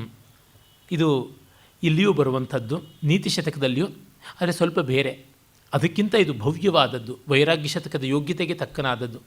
ಯದಾಸೀದ ಜ್ಞಾನಂ ಸ್ಮರೈವ ದ್ವಿಪೈವ ಮದಾಂಧ ಸೌಹೋಂ ತದಾ ಸರ್ವಜ್ಞೋಸ್ಮೀತ್ಯಭವದ ಅವಲಿಪ್ತಂ ಮಮ ಮನಃ ಅಂತ ಅಲ್ಲಿ ಹೇಳ್ತಾನೆ. ಇಲ್ಲಿ ಯದಾಸೀದ ಜ್ಞಾನಂ ಸ್ಮರತಿಮಿರ ಸಂಚಾರ ಜನಿತಂ ತದಾ ದೃಷ್ಟಂ ನಾರೀಮೈವಿತಮಶೇಷಂ ಜಗತಿತಿ ಇದಾನೀಂ ಅಸ್ಮಾಕಂ ಪಟುತರ ವಿವೇಕಾಂಚನ ಜುಷಾಂ ಸಮೀಭೂತ ದೃಷ್ಟಿ ತ್ರಿಭುವನಮಪಿ ಬ್ರಹ್ಮಮನುತೆ. ಯಾವಾಗ ಅಜ್ಞಾನ ಇತ್ತೋ, ಅದು ಏನು ಕಾಮೋದ್ರೇಕದಿಂದ ಉಂಟಾದ ಅಜ್ಞಾನ, ಆಗ ಎಲ್ಲ ಹೆಣ್ಣುಮಯ, ಎಲ್ಲ ಗಂಡುಮಯ, ಎಲ್ಲ ತನಗೆ ಬೇಕಾಗಿರತಕ್ಕಂಥ ಈ ಚರ್ಮ ಮಾತ್ರ ಪ್ರಪಂಚ ಅಂತ ಆಗಿತ್ತು. ಈಗ ವಿವೇಕಾಂಜನ ಅನ್ನುವುದನ್ನು ಕಣ್ಣಿಗೆ ಹಚ್ಚಿಕೊಂಡ ಮೇಲೆ ಯದಾ ಕಿಂಚಿತ್ ಕಿಂಚಿತ್ ಬುಧಜನ ಸಕಾಶಾದವಗತಂ ಅಂತ ಅಲ್ಲಿ ಹೇಳ್ತಾನೆ. ತದಾ ಮೂರ್ಖೋಸ್ಮೀತಿ ಜ್ವರೈವ ಮದೋ ಮೇ ವಿಗಲಿತ ಅಂತ ಮುಗಿಸ್ತಾನೆ. ಈಗ ವಿವೇಕಾಂಜನ ಕಣ್ಣಿಗೆ ಹಚ್ಚಿಕೊಂಡ ಮೇಲೆ ಸಮೀಭೂತ ದೃಷ್ಟಿ ಸಮವಾಯಿತು. ತ್ರಿಭುವನಮಪಿ ಬ್ರಹ್ಮಮುನುತೆ, ಜಗತ್ತೆಲ್ಲ ಬ್ರಹ್ಮವಾಗಿದೆ, ಬ್ರಹ್ಮವಲ್ಲದ್ದು ಯಾವುದು, ಎಲ್ಲ ಒಂದೇ ಆಗಿದೆ ಅಂತ. ಲೀಲಾಶುಕನ ಕೃಷ್ಣ ಹೇಳ್ತಾನಲ್ಲ, ಚಿತ್ರಂ ತದೇ ತಚ್ಚರಣಾರವಿಂದಂ ಚಿತ್ರಂ ತದೇ ತದ್ವದನಾರವಿಂದಂ ಚಿತ್ರಂ ತದೇ ತನ್ನಯನಾರವಿಂದಂ ಚಿತ್ರಂ ತದೇ ತತ್ ಪುನರಂಬ ಚಿತ್ರಂ. ಇದು ವಿಸ್ಮಯ, ಇದು ವಿಸ್ಮಯ, ಇದು ವಿಸ್ಮಯ ತಾಯಿ. ಈ ಕಣ್ಣು ಬೆರಗು, ಈ ಕಾಲು ಬೆರಗು, ಈ ನೋಟ ಬೆರಗು, ಈ ಮಾಟ ಬೆರಗು ಅಂತ ಆ ರೀತಿಯಲ್ಲಿ ನನಗೆಲ್ಲ ಒಂದೇ ಬ್ರಹ್ಮವಾಗಿ ತೋರ್ತಾ ಇದೆ, ಇನ್ಯಾವುದೂ ಉಳಿದಿಲ್ಲ ಅಂತ. ಈ ಭಾವವನ್ನು ನಾನು ಸತ್ಯವ್ರತಿಗಳಾದ ಪರಿಶುದ್ಧ ಜೀವಿಗಳಾಗಿದ್ದ ನನ್ನ ಗುರುಗಳು ಲಂಕಾಕೃಷ್ಣಮೂರ್ತಿಯವರ ಬದುಕಿನಲ್ಲಿ ಕಂಡೆ. ಅವರ ಬದುಕಿನ ಕೊನೆಯ ದಿವಸಗಳು ನನಗೆ ಗೊತ್ತಿಲ್ಲ, ಅವರಿಗೆ ಕೊನೆಯ ದಿವಸ ಬಂದಿದೆ ಅಂತ. ಅವರಿಗಾದರೂ ಗೊತ್ತಿತ್ತೋ ಇಲ್ಲವೋ, ಅಚಾನಕ್ಕಾಗಿ ಇದ್ದಕ್ಕಿದ್ದಂತೆ ಅವರು ಸ್ಟಮಕ್ ಕ್ಯಾನ್ಸರ್ ಆಗಿ ತೀರ್ಕೊಂಡ್ರು. ಅದಕ್ಕೆ ಮುನ್ನ ಒಂದು ಸ್ವಲ್ಪ ಯಾವುದೋ ಒಂದು ವಾಹನ ಅವರಿಗೆ ತಾಕಿ ಜಖಮ್ಮಾಗಿ ಅವರು ಸ್ವಲ್ಪ ಕಾಲ ಮನೆಯಲ್ಲಿದ್ದು ಮತ್ತೆ ಒಂದು ಅವಧಾನಕ್ಕೆ ಹೊರಟಿದ್ದರು. ಭಾರತೀಯ ವಿದ್ಯಾಭವನದ ಅವಧಾನ, ಅದು ಪ್ರಾಯಶಃ ಅವರು ಕಟ್ಟಕಡೆಯ ಅವಧಾನ ಪಾರ್ಟಿಸಿಪೇಟ್ ಮಾಡಿದ್ದು. ಚಿತ್ರಕವಿತೆಗೆ ಪೃಚ್ಛಕರಾಗಿ ಬಂದಿದ್ದರು. ಆಗ ಅವ್ರನ್ನ ಮನೆಯಿಂದ ನಾನು ಕರ್ಕೊಂಡು ಬರ್ತಾ ಇದ್ದೆ. ಕೇಳಿದೆ, ನಿಮಗೀಗ ಜಗತ್ತು ಹೇಗೆ ಕಾಣಿಸುತ್ತದೆ, ಲೋಕ ಹೇಗೆ ತೋರುತ್ತದೆ ಅಂತ. ಅವರು ಒಮ್ಮೆ ಕೂಡ ಅಸತ್ಯವನ್ನು ಆಡಿದವರಲ್ಲ. ಹಿಂದೊಮ್ಮೆ ಆಡಿದಿರಬಹುದಾದ ಅಸತ್ಯಗಳನ್ನೆಲ್ಲ ಆಡದೆ ಅಂತ ಹೇಳಿ ಕನ್ಫೆಷನ್ ಮಾಡಿಕೊಂಡಂಥವ್ರು. ಈ ಅಸತ್ಯ ಆಡುವ ಸಂದರ್ಭ ಬಂದಿತ್ತು ಅಂತ ವಕೀಲಿ ವೃತ್ತಿಯನ್ನೇ ಬಿಟ್ಟಂಥವ್ರು. ಅಂಥವರು ಎಲ್ಲವೂ ಬ್ರಹ್ಮವಾಗಿ ತೋರ್ತಾ ಇದೆ ನನಗೆ, ಯಾವುದರೊಳಗೂ ಈಗ ಬೇಸರವಿಲ್ಲ ಅಂತಂದಿದ್ರು. ನಾನು ಈ ತರಹ ಈ ಧೈರ್ಯದಿಂದ ಹೇಳಿದ ಮತ್ತೊಬ್ಬರನ್ನ ಇದುವರೆಗೂ ಈ ಬದುಕಿನಲ್ಲಿ ಕಂಡಿಲ್ಲ. ಅವರು ಹಾಗೆ ಹೇಳಿದರು. ಅಷ್ಟು ಚೆನ್ನಾಗಿ ಅಂತರಂಗಕ್ಕೆ ಮುಟ್ಟುವಂತೆ ಇತ್ತು. ಈ ದೃಷ್ಟಿಯಿಂದ ಅವನು ತ್ರಿಭುವನಮಪಿ ಬ್ರಹ್ಮಮನುತೆ ಅಂತ ಭರ್ತೃಹರಿ ಹೇಳ್ತಾನೆ. ಈ ಥರ ಹೇಳುವ ಪುಣ್ಯಾತ್ಮರನ್ನ ಯಾರಾದರೂ ಬದುಕಿನಲ್ಲಿ ಕಾಣುವ ಅವಕಾಶ ಬಂದೀತು, ಅಥವಾ ಅವರುಗಳಿಗೆ ಆದೀತು ಏನೋ, ಅದು ಮಹೋನ್ನತವಾದ ಪುಣ್ಯಾವಕಾಶ. ಆದರೆ ಆ ಬ್ರಹ್ಮಭಾವವನ್ನು ಅನುಭವಿಸಿದ್ದೀನಿ ಅಂತ ರಮಣರು ಹೇಳ್ತಾ ಇದ್ದರಲ್ಲ, ನನಗೆ ಬೇರೆ ಯಾವುದೂ ಕಾಣಿಸ್ತಾ ಇಲ್ಲ. ಯಾರಿಗಾಗುತ್ತದೆ ಆ ಥರ? ನಿಮ್ಮ ಹತ್ರ ಖಾಸಗಿಯಾಗಿ ಮಾತಾಡಬೇಕು ಅಂತ ಯಾರೋ ಬಂದ್ರಂತೆ. ನನಗೆ ಇನ್ನೊಬ್ಬರೇ ಇಲ್ಲ ಅಂದಮೇಲೆ ಖಾಸಗಿ ಅನ್ನೋದು ಎಲ್ಲಿ ಇಲ್ಲ, ಎಲ್ಲ ಕಡೆಯಲ್ಲೂ ಇದೆ ಅಂತ. ಅವರು ಆ ಪಡಸಾಲೆಯಲ್ಲೇ ಕೂತ್ಕೋತಾ ಇದ್ದರು. ಪಟಾಂಗಣದಲ್ಲಿ ಒಂದು ಹಾಸಿಗೆ ಮೇಲೆ ಇರ್ತಾಯಿದ್ರು. ಹಸಿವಾದಾಗ ಎಲ್ಲರೂ ಊಟಕ್ಕೆ ಹೋಗೋ ಹೊತ್ತಿಗೆ ಅವರು ಅಡುಗೆ ಮನೆಗೆ ಹೋಗ್ತಾಯಿದ್ರು. ಅದಕ್ಕೆ ಮುನ್ನ ಅಡುಗೆ ಮನೇಲಿ ಅವರ ತರಕಾರಿ ಹೆಚ್ಚಿಕೊಡೋದು, ಮುಸರೆ ತಿಕ್ಕೋದು, ಈ ಥರದ್ದು ಏನೋ ಕೆಲಸ ಮಾಡೋರು. ಆಮೇಲೆ ಎಲ್ಲರ ಜೊತೆನೂ ಕೂತ್ಕೊಂಡು ಊಟ ಮಾಡೋದು. ಯಾರ ಪಕ್ಕ ಅವ್ರು ಕೂತ್ಕೋತಾರೆ ಅಂತ ಗೊತ್ತಿಲ್ಲ. ಯಾವುದೋ ಭಿಕ್ಷುಕ ಬರ್ತಾನೆ, ಇನ್ಯಾವುದೋ ಮಹಾರಾಜ ಬರ್ತಾನೆ, ಎಲ್ರಿಗೂ ಹಾಕುವಂಥದ್ದೇ ಅವರಿಗೆ. ಅವರು ಅದನ್ನೇ ತಿಂದು ಆ ಎಲೆನ ಎತ್ತಿ ಎಸೆಯೋದು, ಆ ತಟ್ಟೆನ ತೊಳೆಯೋದು, ಆ ಕೆಲಸವನ್ನು ಮಾಡಿಕೊಂಡು ಬಾಯಿ ಒರೆಸ್ಕೊಂಡು ಬಂದು ಮತ್ತೆ ಕೂತ್ಕೊಳ್ಳೋರು ಅಲ್ಲಿ. ಇಲ್ಲ ಗಿರಿ ಪರಿಕ್ರಮ ಮಾಡೋದು, ಸಂಚಾರ ಅಂತ ಯಾವುದುಂಟು, ಚಂಕ್ರಮಣ ವಾಕ್ ಮಾಡ್ತಾ ಬರೋರು. ಆಗಷ್ಟೇ ಒಂದು ಊರೇ ಗೋಲ್ ಇರ್ತಾ ಇತ್ತು, ಇನ್ಯಾವುದೂ ಇಲ್ಲ. ಆಗ ಹೊರಟ್ರೆ ಅವ್ರ ಜೊತೆಯಲ್ಲಿ ಜನ ಹೋಗೋರು. ಅವರು ಯಾರ ಜೊತೆಯಲ್ಲೂ ಮಾತಾಡ್ತಾ ಇರಲಿಲ್ಲ. ಇನ್ನೊಬ್ಬರಿಲ್ಲ ಅಂದಮೇಲೆ ಮಾತಾಡೋದಿಲ್ಲಿದೆ ಅಂತ. ಹಾಗಾಗಿ ಅವರು ಪಬ್ಲಿಕ್ ಪ್ರಾಪರ್ಟಿ, ಭಿತ್ತಿ ಕುಡ್ಯ ಛದ ಅಂತಾರಲ್ಲ, ರೂಫ್ ಸೀಲಿಂಗ್ ಫ್ಲೋರ್ ಅಂತ, ಆ ರೀತಿಯಾಗಿ ಗೋಡೆಯಲ್ಲಿ ಗೋಡೆಯಾಗಿ ನೆಲದಲ್ಲಿ ನೆಲವಾಗಿ ಹಾಗಿದ್ದಂಥವ್ರು. ಅವ್ರ ಮೇಲೆ ಯಾವ ನಿತ್ಯಾನಂದ ಯಾವ ಅನಿತ್ಯಾನಂದರ ಥರ ಕೇಸುಗಳನ್ನು ಹಾಕೋದಕ್ಕೆ ಸಾಧ್ಯ? ಏನು ಮಾಡೋಕ್ಕಾಗುತ್ತೆ? ದೇಶ ವಿದೇಶಗಳ ಮಹಾ ವಿಚಾರವಾದಿಗಳು, ಜಿಜ್ಞಾಸುಗಳು, ಕುತರ್ಕಿಕರು ಎಲ್ಲರೂ ಬಂದು ನಿರ್ವಾಕ್ಗಳಾಗಿ ಹೋಗ್ತಾಯಿದ್ರು, ನಿರ್ಭರರಾಗಿ ಹೋಗ್ತಾಯಿದ್ರು. ಯಾಕಾಗ್ತಾ ಇದ್ದಿದ್ದು ಅದೇ ಬ್ರಹ್ಮಮನುತೆ. ಆ ಬ್ರಹ್ಮಸ್ವರೂಪ ಬಿಟ್ಟು ಮತ್ತು ಯಾವುದೂ ಅಲ್ಲ. ಮತ್ತು ಹೇಳ್ತಾನೆ, ಜಗತ್ತು ಚೆನ್ನಾಗಿಲ್ವಾ? ಇದೇ ಚೆನ್ನಾಗಿದೆ. ಅರೆ ಯಾವ ಹಂತ ಬಂದಾಗ ರಮ್ಯಾಶ್ಚಂದ್ರ ಮರೀಚಯ ತೃಣವತಿ ರಮ್ಯಾ ವನಾಂತಸ್ಥಲಿ ರಮ್ಯ ಸಾಧು ಸಮಾಗಮ ಶಮಸುಖಂ ಕಾವ್ಯೇಶು ರಮ್ಯಾ ಕಥಾ ಕೋಪೋಪಾಹಿತ ಬಾಷ್ಪಬಿಂದು ತರಲಂ ರಮ್ಯಂ ಪ್ರಿಯಾಯ ಮುಖಂ ಸರ್ವಂ ರಮ್ಯಂ ಅನಿತ್ಯತಾಮುಪಗತೆ ಚಿತ್ತೇ ನ ಕಿಂಚಿತ್ ಪುನಃ. ಚಂದ್ರನ ಬೆಳಕು ರಮಣೀಯ, ಬೆಳದಿಂಗಳು ರಮಣೀಯ, ಕಾಡು ಮೇಡು ಬೆಟ್ಟ ಗುಡ್ಡ ಕೊಳ್ಳ ಹಳ್ಳ ಅದು ರಮಣೀಯ, ಸಜ್ಜನರ ಸಹವಾಸ ಪರಮರಮಣೀಯ, ಮತ್ತು ಕಾವ್ಯದಲ್ಲಿ ಕಥೆಗಳು ಹಾಡುಗಳು ಇವು ರಮಣೀಯ. ಕೋಪ ಬಂದು ಆ ಪ್ರೀತಿಯ ಕೋಪದಲ್ಲಿ ಕಣ್ಣಾಲಿ ತುಂಬಿಕೊಂಡ ಪ್ರೀತಿಪತ್ರಳಾದಂಥವಳ ಮುಖ ರಮಣೀಯ. ಕೋಪೋಪಾಹಿತ ಬಾಷ್ಪಬಿಂದು ತರಲಂ ರಮ್ಯಂ ಪ್ರಿಯಾಯ ಮುಖಂ. ಮೂರನೇ ಸಾಲಲ್ಲಿ ಇಟ್ಟಿದ್ದಾನೆ ಮಹಾಕವಿತ್ವವನ್ನು. ಭರ್ತೃಹರಿ ಈ ವೈರಾಗ್ಯ ಶತಕ ಬರೆಯುವಾಗಲೂ ಕಾವ್ಯದ ಬಗ್ಗೆ ವೈರಾಗ್ಯದಿಂದ ಇಲ್ಲ ನೋಡಿ, ಎಂಥ ಕಾವ್ಯವನ್ನು ಇಟ್ಟಿದ್ದಾನೆ. ಅದು ಸುಮ್ಮನೆ ಕಣ್ಣೀರಿಡುವಾಗ ಅಲ್ಲ ಅಂತೆ, ಕೋಪ ಬಂದ ಕಣ್ಣೀರಿನ ರಮಣೀಯತೆಯೇ ರಮಣೀಯ. ಅದು ಬಾಷ್ಪಬಿಂದು ತರಲಂ, ಕಣ್ಣೀರು ಇಳಿಬಾರ್ದು, ಕಣ್ಣಾಲಿಯಲ್ಲಿ ತುಂಬಿಕೊಂಡಿರಬೇಕು, ಅಲ್ಲೇ ಹಂಗೆ ಹಿಂಗೆ ಹೊಯ್ದಾಡಬೇಕು. ಅವಳು ಹಂಗೆ ವಿಭ್ರಮವಾಗಿ ಕಣ್ಣೋಟ ತೋರಿಸ್ತಾ ಇದ್ದಾಳೆ. ಆಗ ಅಲ್ಲಿ ಬಂದಂಥ ಒಂದು ಕಣ್ತುಂಬಿಕೊಂಡ ಮುಖ ಮತ್ತು ರಮಣೀಯ. ಆದರೆ ಅನಿತ್ಯತಾಮುಪಗತೆ ಚಿತ್ತೆ, ಇದು ನಿತ್ಯವಲ್ಲ ಅಂತ ಮನಸ್ಸಿಗೊಮ್ಮೆ ಬಂದ ಮೇಲೆ ಯಾವುದೂ ರಮ್ಯವಾಗಿ ತೋರೋಲ್ಲ. ನಾಳೆ ಹೊರಟೋಗುವಂಥದ್ದು ಇದಕ್ಕಿಲ್ಲ ಆಯುಷ್ಯ ಅಂತ ಗೊತ್ತಾದಾಗ ಅದರ ಬಗ್ಗೆ ಮನಸ್ಸು ಬರೋದಿಲ್ಲ. ಯಾರೋ ಕೇಳಿದ್ರಂತೆ ವಿರಕ್ತಿ ಹೇಗೆ ಬರೋದು ಅಂತ. ತುಂಬ ಶ್ರೀಮಂತರು, ಆಢ್ಯರು, ಅನುಕೂಲವಂತರು, ತುಂಬ ಪ್ರವೃತ್ತಿಶಾಲಿಗಳು, ವೈರಾಗ್ಯ ಹೇಗೆ ಬರುತ್ತದೆ ಅಂತ ಒಂದು ಸ್ವಲ್ಪ ಹೊತ್ತು ಅದು ಇದು ಮಾತಾಡಿದ್ರು, ಪ್ರಶ್ನೆಗೆ ಉತ್ತರ ಕೊಡಲಿಲ್ಲ. ಮತ್ತು ಗಾಢವಾಗಿ ಅವ್ರ ಮುಖ ನೋಡಿ, ಎಲ್ಲಿ ನಿಮ್ಮ ಕೈ ತೋರಿಸಿ ಆಯುರ್ರೇಖೆ ನೋಡಬೇಕು ಅಂತಂದರು. ಆಯುಷ್ಯ ರೇಖೆ ನೋಡಿ, ಮುಂದಿನ ವಾರ ನೀವು ಪ್ರಾಣ ಬಿಡ್ತಾ ಇದ್ದೀರಾ ಇದೇ ಹೊತ್ತಿಗೆ ಅಂತಂದು ಹೊರಟೋಗ್ಬಿಟ್ರು. ಆತನಿಗೆ ಎದೆ ಮೇಲೆ ಬ್ರಹ್ಮಾಂಡವೇ ಬಿದ್ದಂತೆ ಆಯಿತು. ಒದ್ದಾಡಿದ್ರು, ಏನೆಲ್ಲ ಮಾಡಿದ್ರು. ಒಂದು ವಾರ ಆಗ್ತಿದ್ದಂತೆ ಆ ಗಳಿಗೆಗೆ 1 ಗಂಟೆ ಮುಂಚೆ ಇರುವಾಗ ಮತ್ತೆ ಬಂದರು ಈ ಜ್ಞಾನಿಗಳು. ಏನಪ್ಪ ಹೇಗೆ ಬದುಕಿದ್ದೀರಾ ಒಂದು ವಾರದಿಂದ? ಏನು ಬದುಕೋದು ಸ್ವಾಮಿ, ಸಾಯ್ತಾ ಇದ್ದೀನಿ, ಇವಾಗಲೇ ಸಾವು ಅಂತ. ಅದಕ್ಕೆ ಏನೂ ಮಾಡೋಕ್ಕಾಗ್ತಿಲ್ಲ, ಊಟ ಮಾಡಲಿಲ್ಲ, ತಿಂಡಿ ತಿಂದಿಲ್ಲ, ವ್ಯಾಪಾರ ಇಲ್ಲ, ಎಲ್ಲೂ ಇಲ್ಲ, ಏನೂ ಇಲ್ಲ, ಯಾವುದೂ ಚೆನ್ನಾಗಿಲ್ಲ ಅಂತ. ಇದು ವೈರಾಗ್ಯನಪ್ಪ ಅಂತಂದ್ರಂತೆ. ಅನುಕ್ಷಣ ಸಾವಿದೆ ಅಂತನ್ನೋ ಭಾವನೆ ಬಂದಾಗ ಮನಸ್ಸಿಗೆ ಉಂಟಾಗುವ ಸ್ಥಿತಿಯನ್ನು ವೈರಾಗ್ಯ ಅಂತ. ಇದನ್ನು ನಿನಗೆ ಬಾಯಿ ಮಾತಲ್ಲಿ ಹೇಳಿದ್ರೆ ಆಗೋಲ್ಲ, ಒಂದು ವಾರ ಅನುಭವಿಸು ಅಂತ ಹೇಳೋದಕ್ಕೆ ಬಂದಿದ್ದಷ್ಟೇ ಅಂತ. ಭರ್ತೃಹರಿಯ ಮಾತು ಅಂಥದ್ದು. ವೈರಾಗ್ಯ ಶತಕದಲ್ಲಿ ಬುಲೆಟ್ ಪಾಯಿಂಟಿಂದ ನಿನಗಿಷ್ಟವಾದ ಶ್ಲೋಕ ಯಾವುದು ಒಮ್ಮೆ ಹೇಳ ಸಾಯಿ ಅಂದರೆ ಈ ಶ್ಲೋಕ ಹೇಳ್ತೀನಿ. ಮಾತರ್ಮೇದಿನಿ ಮಾತರ್ಮೇದಿನಿ ತಾತ ಮಾರುತ ಸಖೇ ತೇಜ ಸುಬಂಧೋ ಜಲ ಭ್ರಾತರ್ವ್ಯೋಮ ನಿಬದ್ಧ ಏಷ ಭವತಾಂ ಅಂತ್ಯ ಪ್ರಣಾಮಾಂಜಲಿ ಯುಷ್ಮತ್ಸಂಗವಶೋಪಜಾತ ಸುಕೃತ ಸ್ಫಾರ ಸ್ಫುರನ್ ನಿರ್ಮಲ ಜ್ಞಾನ ಆಪಸ್ಥ ಸಮಸ್ತ ಮೋಹ ಮಹಿಮಾ ಲಿಯೇ ಪರಬ್ರಹ್ಮಣಿ. ಎಂಥ ಪದ್ಯ ಇದು! ಅಕ್ಷರಲಕ್ಷ ಅಲ್ಲ, ಅಕ್ಷರ ಕೋಟಿ ಕೊಡಬೇಕಾದಂಥ ಪದ್ಯ. ಬ್ರಹ್ಮಜ್ಞಾನಿ ಆದವನು ವಿದೇಹ ಮುಕ್ತಿಯನ್ನು ಪಡೆದಾಗ ಯಾವ ರೀತಿ ಮಾತುಗಳನ್ನು ಆಡಬಲ್ಲ ಅಂತನ್ನುವುದು ನೋಡಿ. ಅನಿತ್ಯ ಅಂತನ್ನುವುದು ಈ ಜಗತ್ತಾದರೂ, ಅನಿತ್ಯ ಅನ್ನುವುದು ಈ ದೇಹವಾದರೂ, ನಿತ್ಯತ್ವವನ್ನು ಪಡ್ಕೊಳ್ಳೋಕ್ಕೆ ಈ ಜಗತ್ತಲ್ಲಿ ಈ ದೇಹದಿಂದಲೇ ಸಾಧ್ಯ. ಈ ಹೈವ ಇಲ್ಲಿಂದಲೇ ಈ ದೇಹದಿಂದಲೇ ಮಾಡಿಕೊಳ್ಳಬೇಕಾದದ್ದು. ದೋಣಿ ಎಂದು ಆ ದಡದ ಮೇಲೆ ಕಾಲೂರೋಲ್ಲ ಅಂತ ಅಂದ ಮಾತ್ರಕ್ಕೆ ದೋಣಿ ನದಿಯನ್ನು ದಾಟಿಸೋದಿಲ್ವ? ಹಾಗೆ ಮೈಸೂರಿಗೆ ಈ ಮೈಲುಗಲ್ಲು ಎಂದೂ ಹೋಗೋಲ್ಲ ಅಂದ ಮಾತ್ರಕ್ಕೆ ಆ ಮೈಲುಗಲ್ಲು ಮೈಸೂರಿಗೆ ಎಷ್ಟು ದೂರ ಅಂತ ತಿಳಿಸಿ ನಮಗೆ ಆ ದಾರಿಯನ್ನು ಮುಟ್ಟಿಸೋದಕ್ಕೆ ಆಗೋದಿಲ್ವ? ಎಂದೂ ಸೌಟಿಗೆ ಪದಾರ್ಥದ ರುಚಿ ನೋಡೋಕ್ಕಾಗೋಲ್ಲ ಅಂದ ಮಾತ್ರಕ್ಕೆ ಅದು ನಮಗೆ ಪದಾರ್ಥವನ್ನು ಬಡಿಸೋದಿಲ್ವ? ಆ ಅರ್ಥದಲ್ಲಿ ದೇಹ ಅನ್ನೋದು ಸಾಧನ, ಸಿದ್ಧಿಯಲ್ಲ, ಆದರೆ ಸಾಧನ. ಜಗತ್ತು ಸಾಧನ. ಈ ಜಗತ್ತು ದೇಹಗಳು ಎರಡೂ ಕೂಡ ಸಿದ್ಧಿಗೆ ಪ್ರಯೋಜನಕಾರಿಯಾಗುವ ಸಾಧನ. ಯಾರಿಗೆ? ಸಾಧಕನಿಗೆ. ಹಾಗಲ್ಲದೇ ಇದ್ದವನಿಗೆ ಅವು ಸಾಧಕವಲ್ಲ, ಮಾರಕವಾದಂಥವು. ಈ ಅರ್ಥದಲ್ಲಿ ಆತ್ಮಜ್ಞಾನವನ್ನು ಪಡ್ಕೊಂಡವನಾಗಿ ಎಚ್ಚರ, ಕನಸು, ನಿದ್ರೆಗಳನ್ನು ಏನು ಅಂತ ಅರ್ಥ ಮಾಡಿಕೊಳ್ಳೋದಕ್ಕೆ ಈ ದೇಹ ಬೇಕು, ಈ ಜಗತ್ತು ಬೇಕು. ಜಗದ್ವ್ಯವಹಾರದಲ್ಲಿ ಜಾಗ್ರತ್, ಜಗದ್ವ್ಯವಹಾರದಿಂದ ಒಳಸರಿದುಕೊಂಡಾಗ ಸ್ವಪ್ನ ಮತ್ತು ಸುಷುಪ್ತಿ. ಆ ಬಳಿಕ ಇವೆಲ್ಲವೂ ನಾನಲ್ಲ ಅನ್ನುವಂತಹ ಸಮಗ್ರವಾದ ದೃಷ್ಟಿ ಬರುತ್ತದೆ. ಅಧ್ಯಾರೋಪಾಪವಾದ ಕ್ರಮಕ್ಕೆ ಈ ಜಗತ್ತು ಬೇಕು, ಅದಿಲ್ಲದೆ ಆಗುವಂಥದ್ದಲ್ಲ. ಚಂದ್ರಶೇಖರ ಭಾರತಿ ಸ್ವಾಮಿಗಳು ಒಮ್ಮೆ ಅವರು ಕೃಷ್ಣಸ್ವಾಮಿಯರವರಿಗೆ ಹೇಳ್ತಾರೆ, ದೇವತೆಗಳಿಗೆ ಮೋಕ್ಷ ಇಲ್ಲಪ್ಪ, ಯಾಕೆಂದರೆ ಅವರಿಗೆ ನಿದ್ರೆಯೇ ಇಲ್ಲ, ಹೀಗಾಗಿ ಅವಸ್ಥಾತ್ರಯ ಮೀಮಾಂಸೆ ಅವರಿಗೆ ಸಾಧ್ಯವೇ ಇಲ್ಲ.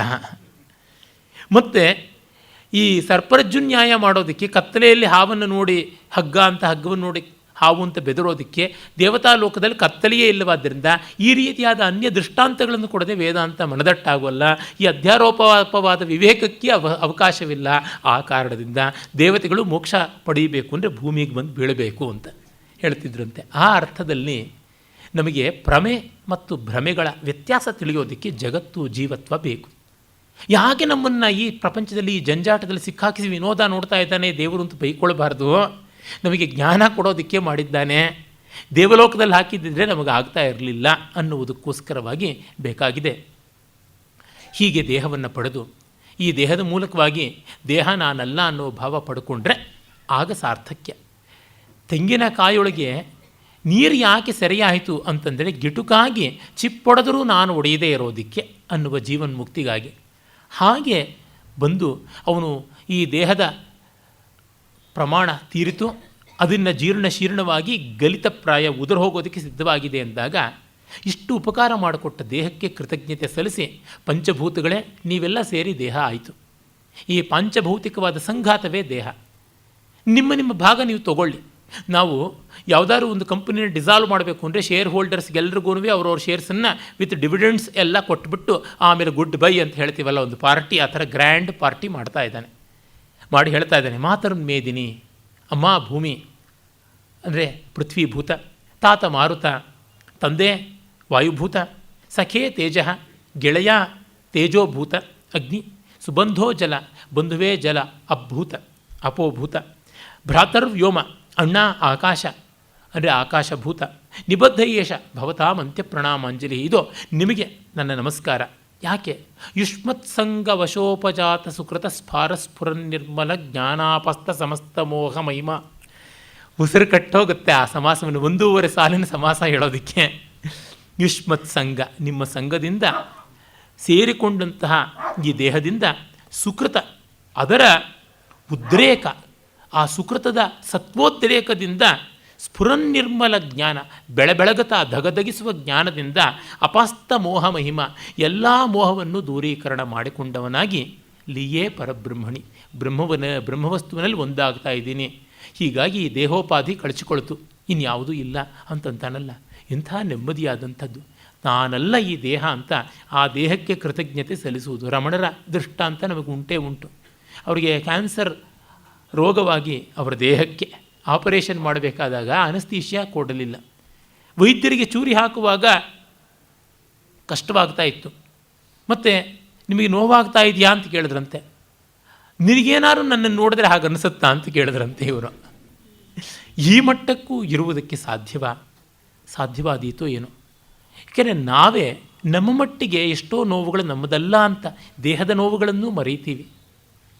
ಹಾಗಿರುವಾಗ ಇದು ಯಾತಕ್ಕಾಗೋಲ್ಲ?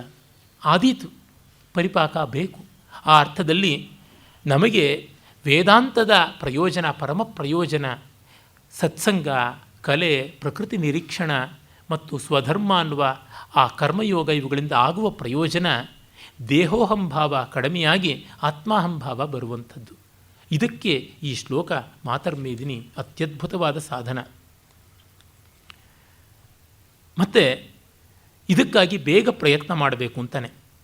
ಯಾವತ್ ಸ್ವಸ್ಥಮಿದಂ ಶರೀರ ಮರುಜಂ ಯಾವಜ್ಜರಾ ದೂರತೋ ಶರೀರಂ ಅರುಜಂ ಯಾವತ್ ಜರಾ ದೂರತೋ ಯಾವಚ್ಚೇಂದ್ರಿಯ ಶಕ್ತಿರಪ್ರತಿಹತ ಯಾವತ್ ಕ್ಷಯೋ ನಾಯುಷಃ ಆತ್ಮಶ್ರೇಯಸಿ ತಾವದೇವ ವಿದುಷಾ ಕಾರ್ಯ ಪ್ರಯತ್ನೋ ಮಹಾನ್ ಸಂದೀಪ್ತೆ ಭವನೇತು ಕೂಪಖನನಂ ಪ್ರತ್ಯುದ್ಯಮ ಕೀದೃಶಃ. ಇದು ಸೊಗಸಾಗಿ ಯಶಸ್ತಿಲಕ ಚಂಪುವಿನ ಒಂದು ಮಾತಿಗೆ ಪ್ರತಿಧ್ವನಿ ಅಂತಿದೆ. ಯಾವಾಗ ಪ್ರಯತ್ನ ಮಾಡಬೇಕು? ಮೊದಲೇ ಮಾಡಬೇಕು. ದೂರದಲ್ಲಿದೆ ಆಪತ್ತು ಅಂತಂದರೆ ಈಗಲಿಂದ ಅದಕ್ಕೆ ಸಿದ್ಧವಾಗಬೇಕಾಗುತ್ತದೆ. ಯಾಕೆ? ನಕೂಪ ಖನನಂ ಯುಕ್ತಂ ಪ್ರದೀಪ್ತೆ ವನ್ಹಿನಾಗೃಹೆ ಅಂತ ಅನ್ನುವ ಮಾತು. ಚಿಂತನೀಯಾ ಹಿ ವಿಪದಾಂ ಆದಾವೇವ ಪ್ರತಿಕ್ರಿಯಾ ನ ಕೂಪ ಖನನಂ ಯುಕ್ತಂ ಪ್ರದೀಪ್ತೆ ವನ್ಹಿನಾಗೃಹೆ. ವಿಪತ್ತಿಗೆ ಮುಂಚೆಯೇ ನಾವು ಅದನ್ನು ಎದುರಿಸುವ ಉಪಾಯವನ್ನು ಗಮನಿಸಿಕೊಳ್ಳಬೇಕು. ಇಲ್ಲದೇ ಬೆಂಗಳೂರಿನ ಕಸ ವಿಲೇವಾರಿಯ ತರಹ ಆಗಿಬಿಡ್ತದೆ. ಎಂದೂ ಆಗುವಂಥದ್ದಲ್ಲ. ದೂರದೃಷ್ಟಿ ಬೇಕು. ಮನೆ ಹೊತ್ತಿ ಉರಿದಾಗ ಬಾವಿಯಾಗಿಯೋದಲ್ಲ.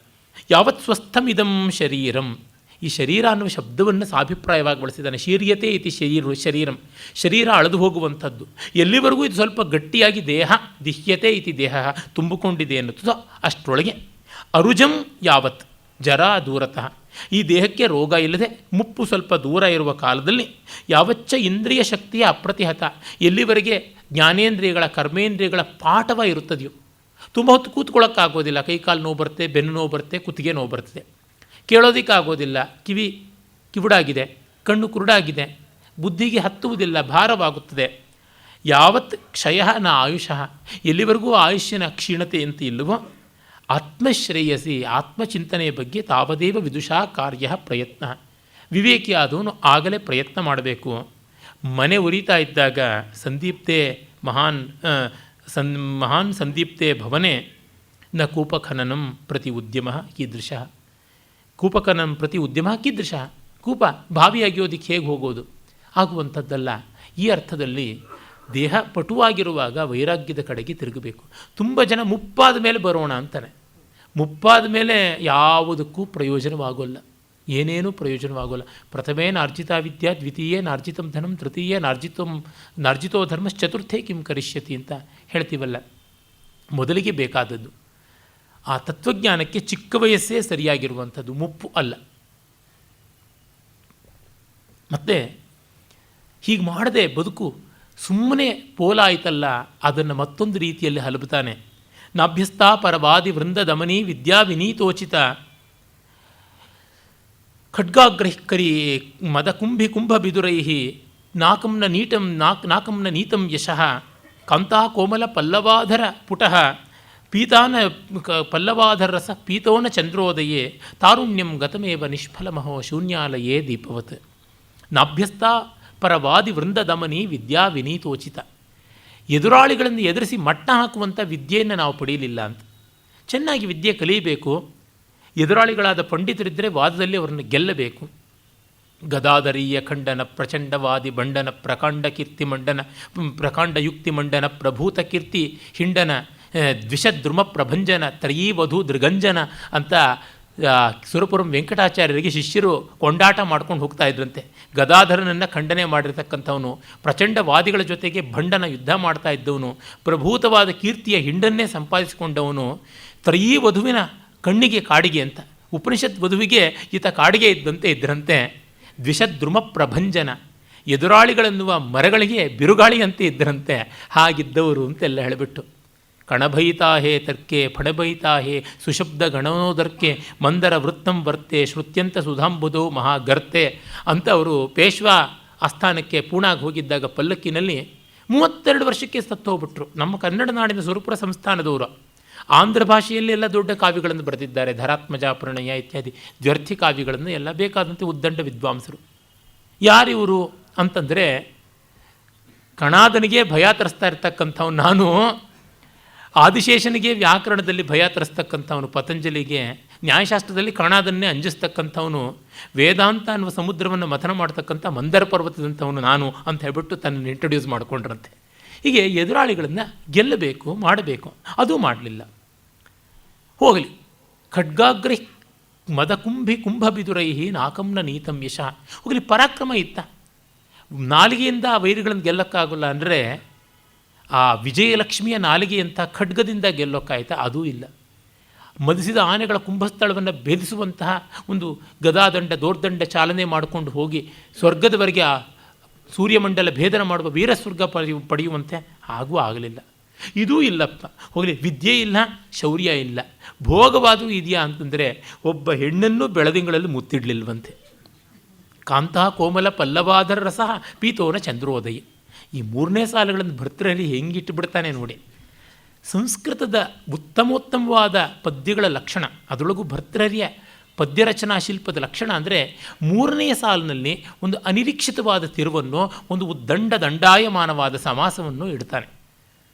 ಅದು ಮೊದಲ 2 ಸಾಲುಗಳಿಗಿಂತ ವಿಸಂವಾದಿಯಾಗಿ ಬಂದು ಕೊನೆಯ ಸಾಲಿನ ಪರಮಶಾಂತಿಗೆ ಅದೆಂಥ ಒಳ್ಳೆಯ ಕಾಂಟ್ರಾಸ್ಟನ್ನು ತರುತ್ತದೆ ಅಂತಂದರೆ ಅದು ನಿಜವಾಗಿಯೂ ಭರ್ತೃಹರಿಯದೇ ಶಿಲ್ಪ.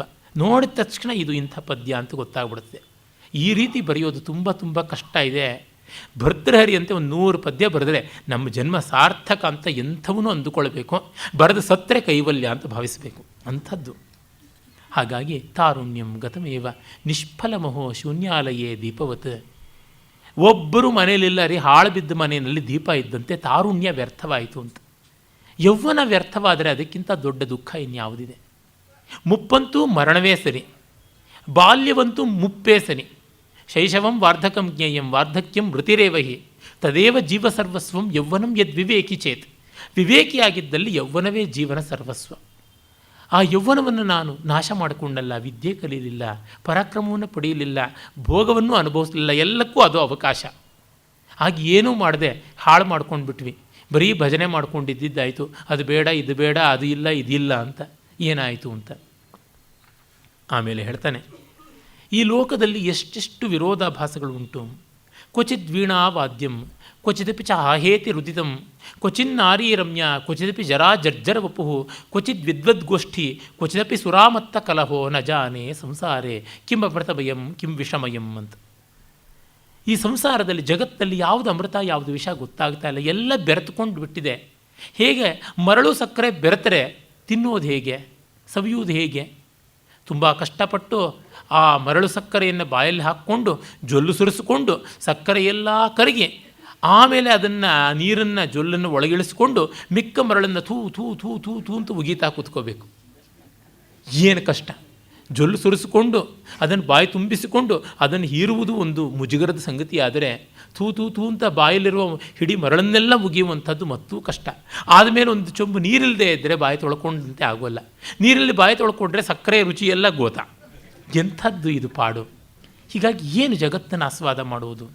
ಒಂದು ಕಡೆ ವೀಣಾ ಮಾಧುರ್ಯ, ಮತ್ತೊಂದು ಕಡೆ ಹಾಹಾ ಅಂತ ಗೋಳಾಟ, ಒಂದು ಕಡೆಗೆ ಸುಂದರಿಯರ ಯೌವನವತಿಯರ ನರ್ತನ, ಮತ್ತೊಂದು ಕಡೆ ಮುದುಕಿಯರ ಸಂಕಟ, ಇನ್ನೊಂದು ಕಡೆ ವಿದ್ವದ್ಗೋಷ್ಠಿ, ಮತ್ತೊಂದು ಕಡೆ ಕುಡುಕರ ಪುಂಡುಪೋಖರಿಗಳ ಗಲಾಟೆ. ಹೀಗಿರುವಾಗ ಯಾವುದು ಚೆನ್ನ, ಯಾವುದು ಬೇಕು? ಒಂದಿದ್ದಾಗ ಇನ್ನೊಂದರ ಕಡೆಗೆ ಮನಸ್ಸು ಹೋಗ್ತಾ ಇರ್ತದೆ.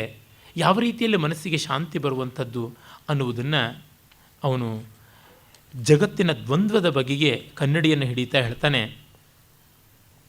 ಆಮೇಲೆ ಇನ್ನೊಂದು ನೆಲೆಗೆ ಬಂದು ಹೇಳ್ತಾನೆ, ನಾಯಂತೆ ಸಮಯೋ ರಹಸ್ಯ ಮಧುನ ನಿದ್ರಾತಿ ನಾಥೋ ಯದಿ ಸ್ಥಿತ್ವಾ ದ್ರಕ್ಷಸಿ ಕುಪ್ಯತಿ ದ್ರಕ್ಷತಿ ಕುಪ್ಯತಿ ಪ್ರಭೃತಿ ದ್ವಾರೇಷು ಯೇಷಾಂ ವಚಃ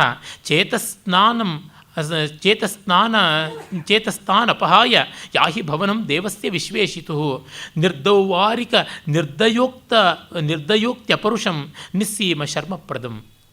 ನೋಡಯ್ಯ, ಪ್ರಭುಗಳನ್ನು ಒಲಿಸಬೇಕು ಅಂತ ಅವರು ಬಾಗಲ ಬಂಟರಾಗಿ ಕಾಯೋದಕ್ಕೆ ಬದಲಾಗಿ ನೀನು ಸ್ಮಶಾನವಾಸಿಯ ಮನೆಗೆ ಹೋಗ್ಬಿಡು ಅಂತ. ನಾಯಂತೆ ಸಮಯ, ಈಗ ನಿನಗೆ ಟೈಮ್ ಇಲ್ಲ. ರಹಸ್ಯ ಮಧುನ, ಈಗ ಯಜಮಾನರು ಪ್ರೈವೇಟ್ ಟಾಕ್ಸಲ್ಲಿದ್ದಾರೆ. ನಿದ್ರಾತಿ ನಾಥೋ, ನಮ್ಮ ಸ್ವಾಮಿ ಈಗ ರೆಸ್ಟ್ ತಗೋತಾ ಇದ್ದಾರೆ. ಸ್ಥಿತ್ವಾ ದ್ರಕ್ಷತಿ ಕುಪ್ಯತಿ ಪ್ರಭುರಿತಿ, ನೀನೇನಾದರೂ ಈಗ ನೋಡಿದ್ರೆ ಅವರು ಕೋಪ ಮಾಡಿಕೊಂಡು ನಿನ್ನ ಕೆಲಸವನ್ನೇ ಮಾಡಿಕೊಡೋದಿಲ್ಲ, ಬೈತಾರೆ, ಕೋಪ ಮಾಡ್ಕೋತಾರೆ ಅಂಥೇಳಿ ಬಾಗಿಲು ಬಂಟರು ನಮ್ಮನ್ನು ಈಗ ಬಾ, ಆಗ ಬಾ, ಹೋಗಿ ಬಾ ಅಂತ ದೂರ ಮಾಡ್ತಾನೇ ಇರ್ತಾರಲ್ಲ. ಅಂಥ ಮಾತನ್ನು ಕೇಳ್ತಾ ಕೇಳ್ತಾ ನಿನಗೆ ಬೇಸರವಾಗಿದ್ದಲ್ಲಿ ತಾನ್ ಅಪಹಾಯ ಯಾಹಿ ಭವನಂ ದೇವಸ್ಯ ವಿಶ್ವೇಶಿತು, ಹಾಗಿದ್ದಾಗ ವಿಶ್ವೇಶ್ವರನ ಮನೆಗೆ ಬಾ. ಕಾಶಿ ವಿಶ್ವನಾಥನಿಗೆ 4 ದಿಕ್ಕಲ್ಲೂ ಬಾಗಿಲು, ಅಲ್ಲಿಗೆ ಮಹಾಶ್ಮಶಾನ. ಸ್ಮಶಾನಕ್ಕೆ ಬರಬೇಡ ಅಂತ ಯಾರನ್ನು ತಡೆಯುವ ಹಾಗೇ ಇಲ್ಲ. ಹಾಗಾಗಿ ಅದು ಮುಕ್ತದ್ವಾರ, ಅಲ್ಲಿಗೆ ಹೋಗು. ನಿರ್ದೌವಾರಿಕ ನಿರ್ದಯೋಕ್ತ್ಯಪರುಷಂ, ಬಾಗಿಲು ಬಂಟನೂ ಇಲ್ಲ, ಅವನು ಹೊರಟು ಮಾತೂ ಇಲ್ಲ. ನಿಸ್ಸೀಮ ಶರ್ಮಪ್ರದಂ, ಬೌಂಡ್ರಿನೇ ಇಲ್ಲ ಸ್ಮಶಾನಕ್ಕೆ. ಮನೆಗಾದರೆ ಬೇಲಿ ಉಂಟು, ಬಾಗಿಲುಂಟು, ಸ್ಮಶಾನಕ್ಕೆ ಯಾವುದು? ಆ ರೀತಿಯಲ್ಲಿರುವಂಥ ವಿಶ್ವೇಶ್ವರನ ಆಸ್ಥಾನಕ್ಕೆ ಬಾ ಅಂತ. ಅಂದರೆ ನಾವು ಒಬ್ಬರನ್ನ ಕಾರ್ಯಾರ್ಥಿಗಳಾಗಿ ಯಾಚನೆ ಮಾಡುವುದಾದರೆ ಅದು ಎಷ್ಟು ಕಷ್ಟ ಆಗುತ್ತದೆ, ತುಂಬ ಕಷ್ಟ ಆಗುತ್ತದೆ, ಬಹಳ ಬಹಳ ಸಂಕಟ ಆಗುತ್ತದೆ. ಯಾರ್ಯಾರ ಮುಂದೆ ಎಲ್ಲ ಹೇಗೆಲ್ಲ ಹೋಗಿ ಕಾದುಕೊಂಡು ಒದ್ದಾಡಬೇಕಾಗುತ್ತದೆ. ಅದರಿಂದಲೇ ಆ ದುರೀಶ್ವರ ದ್ವಾರ ವಿತರ್ದಿಕ ಅಂತಂತಾರಲ್ಲ, ಕೆಟ್ಟ ಯಜಮಾನರ ಮನೆಯ ಜಗಲಿ ಹತ್ತುವಂಥ ಪಾಪ ಬೇಡ ಅಂತ. ಅಕೃತ್ವಾ ಪರಸಂತಾಪಂ ಅಗತ್ವಾ ಖಲಮಂದಿರಂ ಅಂತ ಒಂದು ಸುಭಾಷಿತ ಇದೆಯಲ್ಲ. ಖಲಮಂದಿರಕ್ಕೆ ಹೋಗುವುದು ತುಂಬ ಕಷ್ಟ, ಅವ್ರನ್ನ ಯಾಚನೆ ಮಾಡುವುದು ಮತ್ತೂ ಕಷ್ಟ, ಅವರಿಂದ ಇಲ್ಲಾನಿಸಿಕೊಂಡು ಬರುವುದು ಮತ್ತೂ ನೋವು. ಆಮೇಲೆ ಅವ್ರು 10 ಕಡೆಗೆ ಅವ್ರು ಬಂದಿದ್ದರು, ನಾನು ಇಲ್ಲ ಅಂತ ತಿರುಗಿಸಿ ಕಳಿಸ್ದೆ ನೋಡಿ ಅಂತ ಅಪಪ್ರಚಾರ ಬೇರೆ ಮಾಡ್ತಾರಲ್ಲ, ಅದನ್ನು ತಾಳಿಕೊಳ್ಳೋದು ಇನ್ನಿನ್ನೂ ಕಷ್ಟವಾಗಿಬಿಡ್ತದೆ ಅಂತ. ಮತ್ತು ನೋಡಿ, ಅವನು ತನ್ನ ಜೀವನ ಸಂಗಾತಿಯ ಜೊತೆಗೆ ಹೇಳ್ತಾ ಇದ್ದಾನೆ ಮಾತು. ಪ್ರಿಯಸಖಿ ವಿಪದ್ದಂಡವ್ರಾತ ಪ್ರತಾಪ ಪರಂಪರಾತಿ ಪರಿಚಪಲೆ ಚಿಂತಾಚಕ್ರೆ ನಿಧಾಯ ವಿಧಿಃಕಲಃ ಮೃದಮಿವ ಬಲಾತ್ ಪಿಂಡೀಕೃತ್ಯ ಪ್ರಗಲ್ಭ ಕುಲಾಲವತ್ ಭ್ರಮಯತಿ ಮನೋ ನೋಜಾನೀಮಃ ಕಿಮತ್ರ ವಿಧಾಸ್ಯತಿ. ಇದು ವೈರಾಗ್ಯದ ಕಡೆಗೆ ಹೋಗುವ ಮುನ್ನ ಹೇಳ್ತಾ ಇದ್ದಂಥ ಪದ್ಯ ಇದ್ದಿರಬೇಕು. ಅಂದರೆ ಜಗತ್ತಿನ ಅನಿತ್ಯತೆ ಗೊತ್ತಾಗ್ತಿದೆ, ನಿತ್ಯ ಯಾವುದು ಅನ್ನುವಂಥದ್ದು ಗೊತ್ತಾಗ್ತಾ ಇಲ್ಲ. We know the world is futile but we don't know which is fruitful.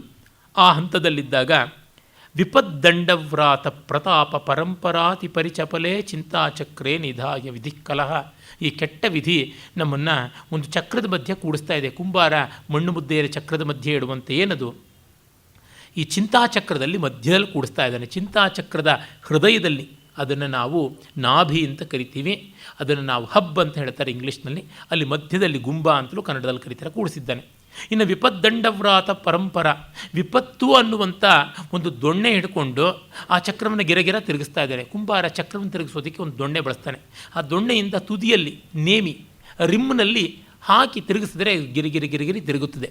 ಯಾತಕ್ಕೆ ಮೊಮೆಂಟಮ್ ಬರೋದು ಬೇಗ ಅಂಚಿನಲ್ಲಿ, ಅಲ್ಲಿಂದ ತಿರುಗಿಸ್ಬಹುದು. ಮಧ್ಯದಲ್ಲಿ ಆ ನಾಭಿಯಲ್ಲಿ ತಿರುಗಿಸೋದಿಂತ ಅಂಚಿನಲ್ಲಿ ತಿರುಗಿಸಿದ್ರೆ ನಮಗೇ ಗೊತ್ತಿರತಕ್ಕಂಥದ್ದು ಆ ಉದ್ದ ಯಾವುದಿದೆ, ತ್ರಿಜ್ಯದ ಉದ್ದದ ಜೊತೆಗೆ ಈ ಒಂದು ಒತ್ತಡವು ಸೇರಿಕೊಂಡಿದ್ದನೂ M×L ಅಂತಾರಲ್ಲ, ಅದು ಸೇರ್ಕೊಂಡು ಬರ್ತಕ್ಕಂಥದ್ದು ಆ ಬಲ, ಒತ್ತಡ. ಹಾಗಾಗಿ ತಿರುಗಿಸ್ತಾ ಇದ್ದಾನೆ. ಚಿಂತಾಚಕ್ರದ ಮಧ್ಯೆ ನಮ್ಮನ್ನು ಕೂಡಿಸಿ ವಿಪತ್ತು ಅನ್ನುವ ದೊಣ್ಣೆಯಿಂದ ತಿರುಗಿಸ್ತಾ ಇದ್ದಾನೆ. ಚಿಂತಾಚಕ್ರ ವಿಪತ್ತು ಅನ್ನುವ ದೊಣ್ಣೆಯಿಂದ ಎಷ್ಟು ಗಿರಗಿರ ತಿರುಗುತ್ತದೆ. ಅದರ ಮಧ್ಯದಲ್ಲಿ ಕೂತ ನಮ್ಮನ್ನು ಬಲಾತ್ ಪಿಂಡೀಕೃತ್ಯ ಪ್ರಗಲ್ಭ ಕುಲಾಲವತ್, ಪ್ರಗಲ್ಭನಾದ ಒಬ್ಬ ಕುಂಬಾರನ ಹಾಗೆ ನಮ್ಮನ್ನು ಮಣ್ಣು ಮುದ್ದೆ ಮಾಡಿ ಕೈಯಲ್ಲಿ ಹಿಸುಕಿ ಹಾಗೆ ಹೀಗೆ ಮಾಡ್ತಾ ಇದ್ದಾನೆ. ನಮ್ಮನ್ನು ಯಾವ ಮಡಿಕೆಯಾಗಿ ಮಾಡ್ತಾನೋ ಗೊತ್ತಿಲ್ಲ. ಅದು ಏನು ದೇವಸ್ಥಾನದಲ್ಲಿ ಪರಮಾತ್ಮನ ನೈವೇದ್ಯಕ್ಕೆ ಹೋಗೋ ಮಡಿಕೆ ಆಗುತ್ತೆಯೋ ಸ್ಮಶಾನಕ್ಕೆ 3 ತೂತು ಮಾಡುವಂಥ ಮಡಿಕೆಯಾಗಿ ಹೋಗುತ್ತದೆಯೋ ನಮಗೆ ಗೊತ್ತಿಲ್ಲ. ಅಥವಾ ಯಾವುದೇ ಹೂವನ್ನು ಬೆಳೆಸೋದಕ್ಕೆ ಬೇಕಾಗಿರ್ತಕ್ಕಂಥ ಗಿಡಕ್ಕೆ ಕುಂಡವಾಗಿ ಮಾಡ್ತಾನೋ ಗೊತ್ತಿಲ್ಲ. ಅಥವಾ ಇನ್ಯಾರ ಮನೆ ಕಸದ ಬುಟ್ಟಿಯಾಗಿ ಪರಿವರ್ತಿತವಾಗುವಂತೆ ಮಾಡ್ತಾನೋ ಗೊತ್ತಿಲ್ಲ. ಅಥವಾ ಸರಿ ಬರಲಿಲ್ಲ ಅಂತ ತಿಪ್ಪೆಗೆಸಿತಾನೋ, ಅಥವಾ ಅದು ಮಾಡಿಟ್ಟು ಒಣಗಿಸೋವಾಗ ಯಾವುದೋ ದನ ಬಂದು ತುಳಿಯಿತು ಅಂತ ಅದು ಮುರಿದೋಗುತ್ತೋ ಅದು ಗೊತ್ತಿಲ್ಲ. ಅಥವಾ ಕಾಯಿಸಿದ ಮೇಲೆ ಅದನ್ನು ಚೆನ್ನಾಗಿ ಒಂದು ಗೂಡಿನಲ್ಲಿಟ್ಟು ಸುಟ್ಟ ಮೇಲೆ ಆ ಬಳಿಕ ಕತ್ತೆ ಮೇಲೆ ಹಾಕ್ಕೊಂಡು ಹೋಗುವಾಗ ಕೈಜಾರಿ ಪುಡಿಯಾಗುತ್ತದೆಯೋ ನಮಗೆ ಗೊತ್ತಿಲ್ಲ. ಯಾವ ಹಂತದಲ್ಲಿ ನಾವು ಹಾಳಾಗ್ತೀವೋ ಗೊತ್ತಿಲ್ಲ. ಈ ರೀತಿಯಾಗಿ ನಮ್ಮ ಬಾಳು ಇರತಕ್ಕಂಥದ್ದು. ನೋ ಜಾನೀಮಃ ಕಿಮತ್ರ ವಿಧಾಸ್ಯತಿ, ಏನು ಮಾಡ್ತಾನೆ ಅನ್ನೋದು ಗೊತ್ತಿಲ್ಲ ಅಂತ. ಮತ್ತು ಇವನ ಅದ್ವೈತ ತತ್ವವನ್ನು ಹೇಳ್ತಾನೆ. ಈ ಸಂದರ್ಭದಲ್ಲಿಯೇ ತಿಳಿಸಬೇಕಾದದ್ದು, ಭರ್ತೃಹರಿ ಪರಮ ವೇದಾಂತಿಯಾದವನು. ವೇದಾಂತಿ ಅಲ್ಲದವನಿಗೆ ಈ ವೈರಾಗ್ಯಶಾಲೀನತೆ ಹೇಗೆ ಬರುತ್ತದೆ? ಶಂಕರರಿಗಿಂತ ಮುಂಚೆ ಇದ್ದಂಥ ವೇದಾಂತಿ. ಶಂಕರರ ಭಾಷ್ಯದಲ್ಲಿ ಕೂಡ ಭರ್ತೃಹರಿ, ಭರ್ತೃಪ್ರಪಂಚ ಮೊದಲಾದವರ ಪ್ರಸಕ್ತಿ ಬರುತ್ತದೆ. ಇನ್ನು ಶಬ್ದಾದ್ವೈತವಾದಿ ಅಂತ ಹೇಳ್ತಾರೆ. ಶಬ್ದಾದ್ವೈತವಾದ ಈ ಕೇವಲಾದ್ವೈತಕ್ಕೆ ವಿರೋಧವಲ್ಲ ಅನ್ನುವಂಥದ್ದನ್ನು ದೊಡ್ಡವರಾದಂಥ ಮಹಾವಿದ್ವಾಂಸರು, ಪಾಣಿನೀಯ ಅಂತಲೇ ಹೆಸರಾದವರು ಚಾರುದೇವ ಶಾಸ್ತ್ರಿಗಳು ಹೇಳ್ತಾರೆ. ಆ ಅಭಿಪ್ರಾಯವನ್ನೇ ಪ್ರಕಾರಾಂತರಗಳಿಂದ ನನ್ನ ಪೂಜ್ಯ ಗುರುಗಳು ರಂಗನಾಥ್ ಶರ್ಮರು ಕೂಡ ಪ್ರತಿಪಾದಿಸಿ ತೋರಿಸಿದ್ದಾರೆ. ಏನೆಂದರೆ, ಜಗತ್ತೆಲ್ಲ ನಾಮಧೇಯ ಮತ್ತು ರೂಪಧೇಯ ಅಂತ ಇರುವಂಥದ್ದು. ಹೀಗಾಗಿ ಈ ನಾಮಧೇಯ ರೂಪಧೇಯಗಳಿಗೆ ಅತೀತವಾಗಿ ನೋಡಿದಾಗ ನಮಗೆ ರೂಪಧೇಯದ ಪರಾಕಾಷ್ಠೆಯಾಗಿ ಈಶ್ವರ, ನಾಮಧೇಯದ ಪರಾಕಾಷ್ಠೆಯಾಗಿ ಪ್ರಣವ ಅಥವಾ ಪರಾನಾದ ಅಂತ ಬರುತ್ತದೆ. ಹಾಗಾಗಿ ಸಗುಣ ಬ್ರಹ್ಮದ ಒಂದು ಆಯಾಮವಾಗಿ ಸಗುಣ ಬ್ರಹ್ಮದ ನಾಮವನ್ನು ಶಬ್ದಬ್ರಹ್ಮ ಅಂತ, ರೂಪವನ್ನು ಈಶ್ವರ ಅಂತ ತೆಗೆದುಕೊಳ್ಳಬಹುದು. ಮತ್ತು ಅದು ಪರಾವಾಕ್ಕಾಗಿ ಆ ಈಶ್ವರ ಅನ್ನುವಂಥದ್ದು ತನ್ನ ಸ್ವರೂಪವೇ ಆದದ್ದು ಅಂತ ಗೊತ್ತಾದಾಗ ಕೇವಲ ಬ್ರಹ್ಮವಸ್ತು ಅಂತ ಆಗುತ್ತದೆ ಅಂತ ಸಮನ್ವಯವನ್ನು ಮಾಡ್ತಾರೆ. ಹೀಗಾಗಿ ಭರ್ತೃಹರಿ ಉಪನಿಷದ್ವಾದಿಯೇ ಆಗಿದ್ದಾನೆ ಅಂತ ನಮಗೆ ಗೊತ್ತಾಗುತ್ತದೆ. ಅಂಥ ಭರ್ತೃಹರಿ ಸಹಜವಾಗಿಯೇ ಈ ದೇವತೆ ಆ ದೇವತೆ ಅಂತ ಉಪೇಕ್ಷೆಗಳನ್ನು, ಅಪೇಕ್ಷೆಗಳನ್ನು, ಪುರಸ್ಕಾರಗಳನ್ನು, ತಿರಸ್ಕಾರಗಳನ್ನು ಮಾಡುವಂಥವನಲ್ಲ. ಸರ್ವತ್ರ ಸಮದೃಷ್ಟಿ. ಆದರೆ ಅವನ ಉಪಾಸನಾ ದೈವ ಶಿವ. ನಮ್ಮ ಲೀಲಾಶುಕನಿಗೆ ಹೇಗೆ ಶಿವ ಮತ್ತು ವಿಷ್ಣುಗಳಲ್ಲಿ ಭೇದ ಇಲ್ಲದೇ ಇದ್ದರೂ ಉಪಾಸ್ಯ ದೇವ ವಿಷ್ಣುವೋ ಆ ರೀತಿಯಲ್ಲಿ ಮಹೇಶ್ವರೇವ ಜಗತಾಮಧೀಶ್ವರೇ ಜನಾರ್ದನೇವ ಜಗದಂತರಾತ್ಮನಿ ತಯೋರ್ನ ಭೇದ ಪ್ರತಿಪತ್ತಿರಸ್ತಿಮೆ ತಥಾಪಿ ಭಕ್ತಿಸ್ತರುಣಿ ಎಂದು ಶೇಖರೇ ಅಂತಾನೆ. ಈ ಜಗತ್ತಿಗೆ ಒಡೆಯನಾದ ಜಗದೀಶ್ವರ ಶಿವನಲ್ಲಾಗಲಿ, ಜಗತ್ತಿಗೆ ಅಂತರಾತ್ಮನೇ ಆದ ಜನಾರ್ದನ ವಿಷ್ಣುವಿನಲ್ಲಾಗಲಿ ನನಗೆ ಭೇದವಿಲ್ಲ. ಆದರೆ ನನ್ನ ಭಕ್ತಿ ತರುಣೇಂದು ಶೇಖರನಾದ ಶಿವನಲ್ಲಿ ಅಂತ. ಶೈವಾವಯಂ ನಖಲು ತತ್ರ ವಿಚಾರಣೀಯಂ ಪಂಚಾಕ್ಷರೀ ಜಪಪರ ನಿರತಂ ತಥಾಪಿ ಚೇತೋ ಮದೀಯ ಅತಸಿ ಕುಸುಮಾವಭಾಸಂ ಸ್ಮೇರಾನನಂ ಸ್ಮರತಿ ಗೋಪವಧೂ ಕಿಶೋರಂ ಅಂತ ಲೀಲಾಶುಕ ಹೇಳ್ತಾನಲ್ಲ. ನಾವು ಶೈವರು, ಪಂಚಾಕ್ಷರ ಜಪ ಮಾಡುವವರು, ಆದರೂ ನನ್ನ ಮನಸ್ಸು ಕೃಷ್ಣನ ಕಡೆಗೆ ಒಲಿದಿರುವಂಥದ್ದು ಅಂತ. ಹರಿಹರಯೋರಿಹ ಭೇದಂ ಕಲಯತಿ ಮೂಢೋ ನವೈ ವಿದ್ವಾನ್ ಪ್ರಕೃತಿ ಸ್ತಯೋರಭಿನ್ನ ಪ್ರತ್ಯಯ ಭೇದಾತ್ ವಿಧಾ ಭವತಿ ಅಂತ ರಂಗನಾಥ ಶರ್ಮರದಿ ಶ್ಲೋಕವೇ ಉಂಟು. ಹರಿ ಮತ್ತು ಹರ ಇಬ್ಬರೂ ಕೂಡ ಒಂದೇ ಪ್ರಕೃತಿ ಧಾತು, ಅದು ಒಂದೇ ಹೃ ಅನ್ನುವ ಧಾತುವಿದೆ. ಹರತೀತಿ ಹರ, ಹರತೀತಿ ಹರಿಹಿ. ಪ್ರಕೃತಿ ಅಂದರೆ ಮೂಲತತ್ವ ಅಂತಲೂ ಅರ್ಥ, ಮತ್ತು ವ್ಯಾಕರಣದ ಪರಿಭಾಷೆ ಧಾತು ಅಂತ. ಪ್ರತ್ಯಯ ಅಲ್ಲಿ ಬರುವಂಥದ್ದು ಎರಡೂ ಸುಬಂತ ಪ್ರತ್ಯವೇ ಆದರೂ ಅಲ್ಲಿರುವುದು ಅಕಾರ ಅಂತಕ್ಕೆ, ಇಲ್ಲಿರುವುದು ಇಕಾರ ಅಂತಕ್ಕೆ. ಪ್ರತ್ಯಯ ಅಂದರೆ ನಮ್ಮ ಪ್ರೀತಿ, ನಮ್ಮ ಪ್ರೀತಿಗಳ ವ್ಯತ್ಯಾಸ. ನಮ್ಮ ಪ್ರೀತಿ ಶಿವನ ಆಕಾರದಲ್ಲಿ, ನಮ್ಮ ಪ್ರೀತಿ ವಿಷ್ಣುವಿನ ಆಕಾರದಲ್ಲಿ ಅಂತ ಅಷ್ಟೇ, ಇನ್ನೇನು ಅಲ್ಲ ಅಂತ ಹೀಗೆ ಹೇಳ್ತಾನೆ. ವಸ್ತಾಂಪಿಶಂಗಂ ವಸನಂ ದಿಶೋ ವಾ ಕಕುದ್ಮತಾಯಾತು ಗರುತ್ಮತಾ ವಾ ನಿದ್ರಾತು ವಾ ನೃತ್ಯತು ವಾಧಿರಂಗಂ ನ ವಸ್ತುಭೇದ ಪ್ರತಿಪತ್ತಿರಸ್ತಿ ಮಾ ರಮಣಂ ಉಮಾ ರಮಣಂ ಫಣಧರ ತಲ್ಪಂ ಫಣಾಧರ ಕಲ್ಪಂ ಮುರಮಥನಂ ಪುರಮಥನಂ ಬಾಣಾರಿಂ ಒಂದೇ ಅಸಮ ಬಾಣಾರಿಂ ಅಂತ ಅಪ್ಪಯ್ಯ ದೀಕ್ಷಿತರು ಹೇಳ್ತಾರಲ್ಲ. ಹಾಗೆ ಅವನು ಯೋಗನಿದ್ರೆಯಲ್ಲಾದರೂ ಮಲಗಿರಲಿ, ಆನಂದ ತಾಂಡವವನ್ನಾದರೂ ಮಾಡಲಿ, ಪೀತಾಂಬರಧಾರಿಯಾದರೂ ಆಗಲಿ, ಚರ್ಮಾಂಬರನೋ ಅಥವಾ ದಿಗಂಬರನೂ ಆಗಲಿ, ಎತ್ತನ್ನಾಗದರೂ ಹತ್ತಿ ಹೋಗಲಿ, ಹದ್ದನ್ನಾದರೂ ಹತ್ತಿ ಹಾರಾಡಲಿ, ನನಗೆ ವ್ಯತ್ಯಾಸ ಇಲ್ಲ ಅಂತಾರೆ. ಕಿಮಸ್ಥಿ ಮಾಲಾಂ ಕಿಮು ಕೌಸ್ತುಭಂ ವಾ ಪರಿಷ್ಕ್ರಿಯಾರ್ಥಂ ಬಹುಮನ್ಯಸೇತ್ವಂ ಕಿಂ ಕಾಲಕೂಟಂ ಕಿಮು ವಾ ಯಶೋದ ಸ್ತನ್ಯಂ ತವಸ್ವಾದು ವದ ಪ್ರಭೋ ಮೇ. ಪರಮಾತ್ಮ, ನಿನಗೆ ನರಕಪಾಲಗಳ ಮಾಲಿಕೆ ಅಲಂಕಾರವೋ ಅಥವಾ ಕೌಸ್ತುಭ ಅಲಂಕಾರವೋ ಅಥವಾ ನಿನಗೆ ಯಶೋದೆಯ ಎದೆಹಾಲು ಸವಿಯೋ ಅಥವಾ ಕಾಲಕೂಟ ವಿಷ ಹಾಲಾಹಲ ಸವಿಯೋ ಹೇಳು ಅಂತ. ತಿಕ್ಕನ ಸೋಮಯಾಜಿಯ ಮಾತು, ಹರಿಹರನನ್ನು ಕುರಿತಾದಂಥದ್ದು. ಹೀಗಿರುವುದು ನಮ್ಮ ಪರಂಪರೆ. ಎಲ್ಲವನ್ನು ಅಂಗೀಕರಿಸುವಂಥ ಬುದ್ಧಿ ಯಾವಾಗ ಬರುತ್ತದೆ ಅಂದರೆ ದೇಹವನ್ನೂ ನಿರಾಕರಿಸುವ ಸ್ಥಿತಿಯಲ್ಲಿದ್ದಾಗ ಮಾತ್ರ. ಅಭಿಮಾನ ಇದ್ದಾಗ ಎಲ್ಲವನ್ನು ಅಂಗೀಕರಿಸೋಕ್ಕಾಗೋಲ್ಲ. ಅಭಿಮಾನವನ್ನು ಬಿಟ್ಟಾಗ ಮಾತ್ರ ಸಾಧ್ಯವಾಗುವಂಥದ್ದು. ಅದರಿಂದಲೇ ಸನಾತನ ಭಾರತೀಯರಿಗೆ ಏನನ್ನೂ ಒಪ್ಪಿಕೊಳ್ಳೋದಕ್ಕೆ ಕಷ್ಟವಾಗೋದಿಲ್ಲ. ಇಸ್ಲಾಂಗೋ ಕ್ರೈಸ್ತಕ್ಕೋ ಇವೆಲ್ಲ ಗಂಟಲ ಗಾಣ, ನುಂಗಲಾಗದ ತುತ್ತು. ನಮಗೇನೂ ಕಷ್ಟವಾಗೋದಿಲ್ಲ. ಯಾವುದನ್ನು ಸುಖವಾಗಿ ಸಂತೋಷವಾಗಿ ಅಂಗೀಕರಿಸಬಹುದು. ರೇ ಕಂದರ್ಪ ಕರಂ ಕದರ್ಥಯಸಿ ಕಿಂ ಕೋದಂಡ ಟಂಕಾರಿತೈ ರೇ ಕೋಕಿಲ ಕೋಮಲೈ ಕಲರವೈ ಕಿಂ ತ್ವಂ ವೃಥಾ ಜಲ್ಪಸಿ ಮುಗ್ಧೇ ಸ್ನಿಗ್ಧ ವಿದಗ್ಧ ಮುಗ್ಧ ಮಧುರೈರ್ಲೋಲೈ ಕಟಾಕ್ಷೈರಲಂ ಚೇತಶ್ಚುಂಬಿತ ಚಂದ್ರ ಚೂಡ ಚರಣ ಧ್ಯಾನಾಮೃತಂ ವರ್ತತೆ. ಏ ಮನ್ಮಥ, ಏನು ಕೋಲಾಹಲ ಮಾಡ್ತಾ ಇದೆಯಾ? ಬಿಲ್ಲು ಬಾಣ ಹಿಡ್ಕೊಂಡು ಟಂಕಾರ ಮಾಡ್ತಾ ಇದೆಯಾ? ನೋಡಿ ಅದನ್ನು, ರೇ ಕಂದರ್ಪ ಕರಂ ಕದರ್ಥಯಸಿ ಕಿಂ ಕೋದಂಡ ಟಂಕಾರಿತೈ. ಆ ಓಜಸ್ಸು ಹೇಗಿದೆ ಮಾತು ಮಾತುಗೂ. ರೇ ಕೋಕಿಲ, ಏ ಕೋಗಿಲೆ, ಕೋಮಲೈ ಕಲರವೈ ಕಿಂ ತ್ವಂ ವೃಥಾ ಜಲ್ಪಸಿ. ಏನು ಕೋಮಲವಾದ ಕಾಕಲಿ ಸ್ವರದ ಪಂಚಮ ಉದಂಚನ ಮಾಡಿ ನನ್ನನ್ನು ಗಲಿಬಿಲಿಗೊಳಿಸ್ತಾ ಇದೆಯಾ? ಮುಗ್ಧೆ, ಅಯ್ಯೋ ಸುಂದರಿ ಮುಗ್ಧೆ, ಸ್ನಿಗ್ಧ ವಿದಗ್ಧ ಮುಗ್ಧ ಮಧುರೈಹಿ, ನೀನು ಜಾಣ್ಮೆಯ ಪೆದ್ದು ನೋಟುಗಳನ್ನು ಬೀರಿ ಕಟಾಕ್ಷೈರಲಂ, ಏನು ಭಿನ್ನಾಣ ಮಾಡಬೇಕಾಗಿಲ್ಲ. ಗಂಡಸಿಗೂ ಹೆಣ್ಣು ಹಾಗೆ ಹೇಳಿಕೊಳ್ಳಬಹುದು. ನನ್ನ ಮನಸ್ಸು ಚೇತಶ್ಚುಂಬಿತ ಚಂದ್ರಶೇಖರ ಚಂದ್ರಚೂಡ ಚರಣ ಧ್ಯಾನಾಮೃತಂ ವರ್ತತೆ. ಮನಸ್ಸು ಕಾಮಾರಿಯಲ್ಲಿ ನೆಲೆಯಾಗಿರುವಾಗ ಏನಾಗುತ್ತದೆ?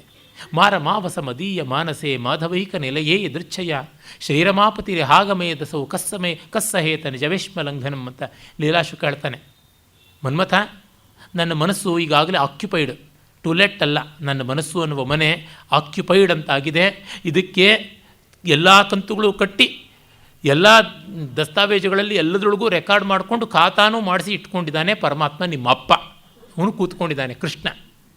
ಹೀಗಾಗಿ ಮುರಾರಿ ಕೂತಿರುವಾಗ ಪುರಾರಿಯ ಕೈಯಲ್ಲಿ ದಗ್ಧನಾದಂಥ ಮಾರನೆ, ನಿನಗೆ ಮನೆಯನ್ನು ನಾನು ಮಾರ್ತೀನ? ಮಾರೋಲ್ಲ, ನಿನಗಲ್ಲ.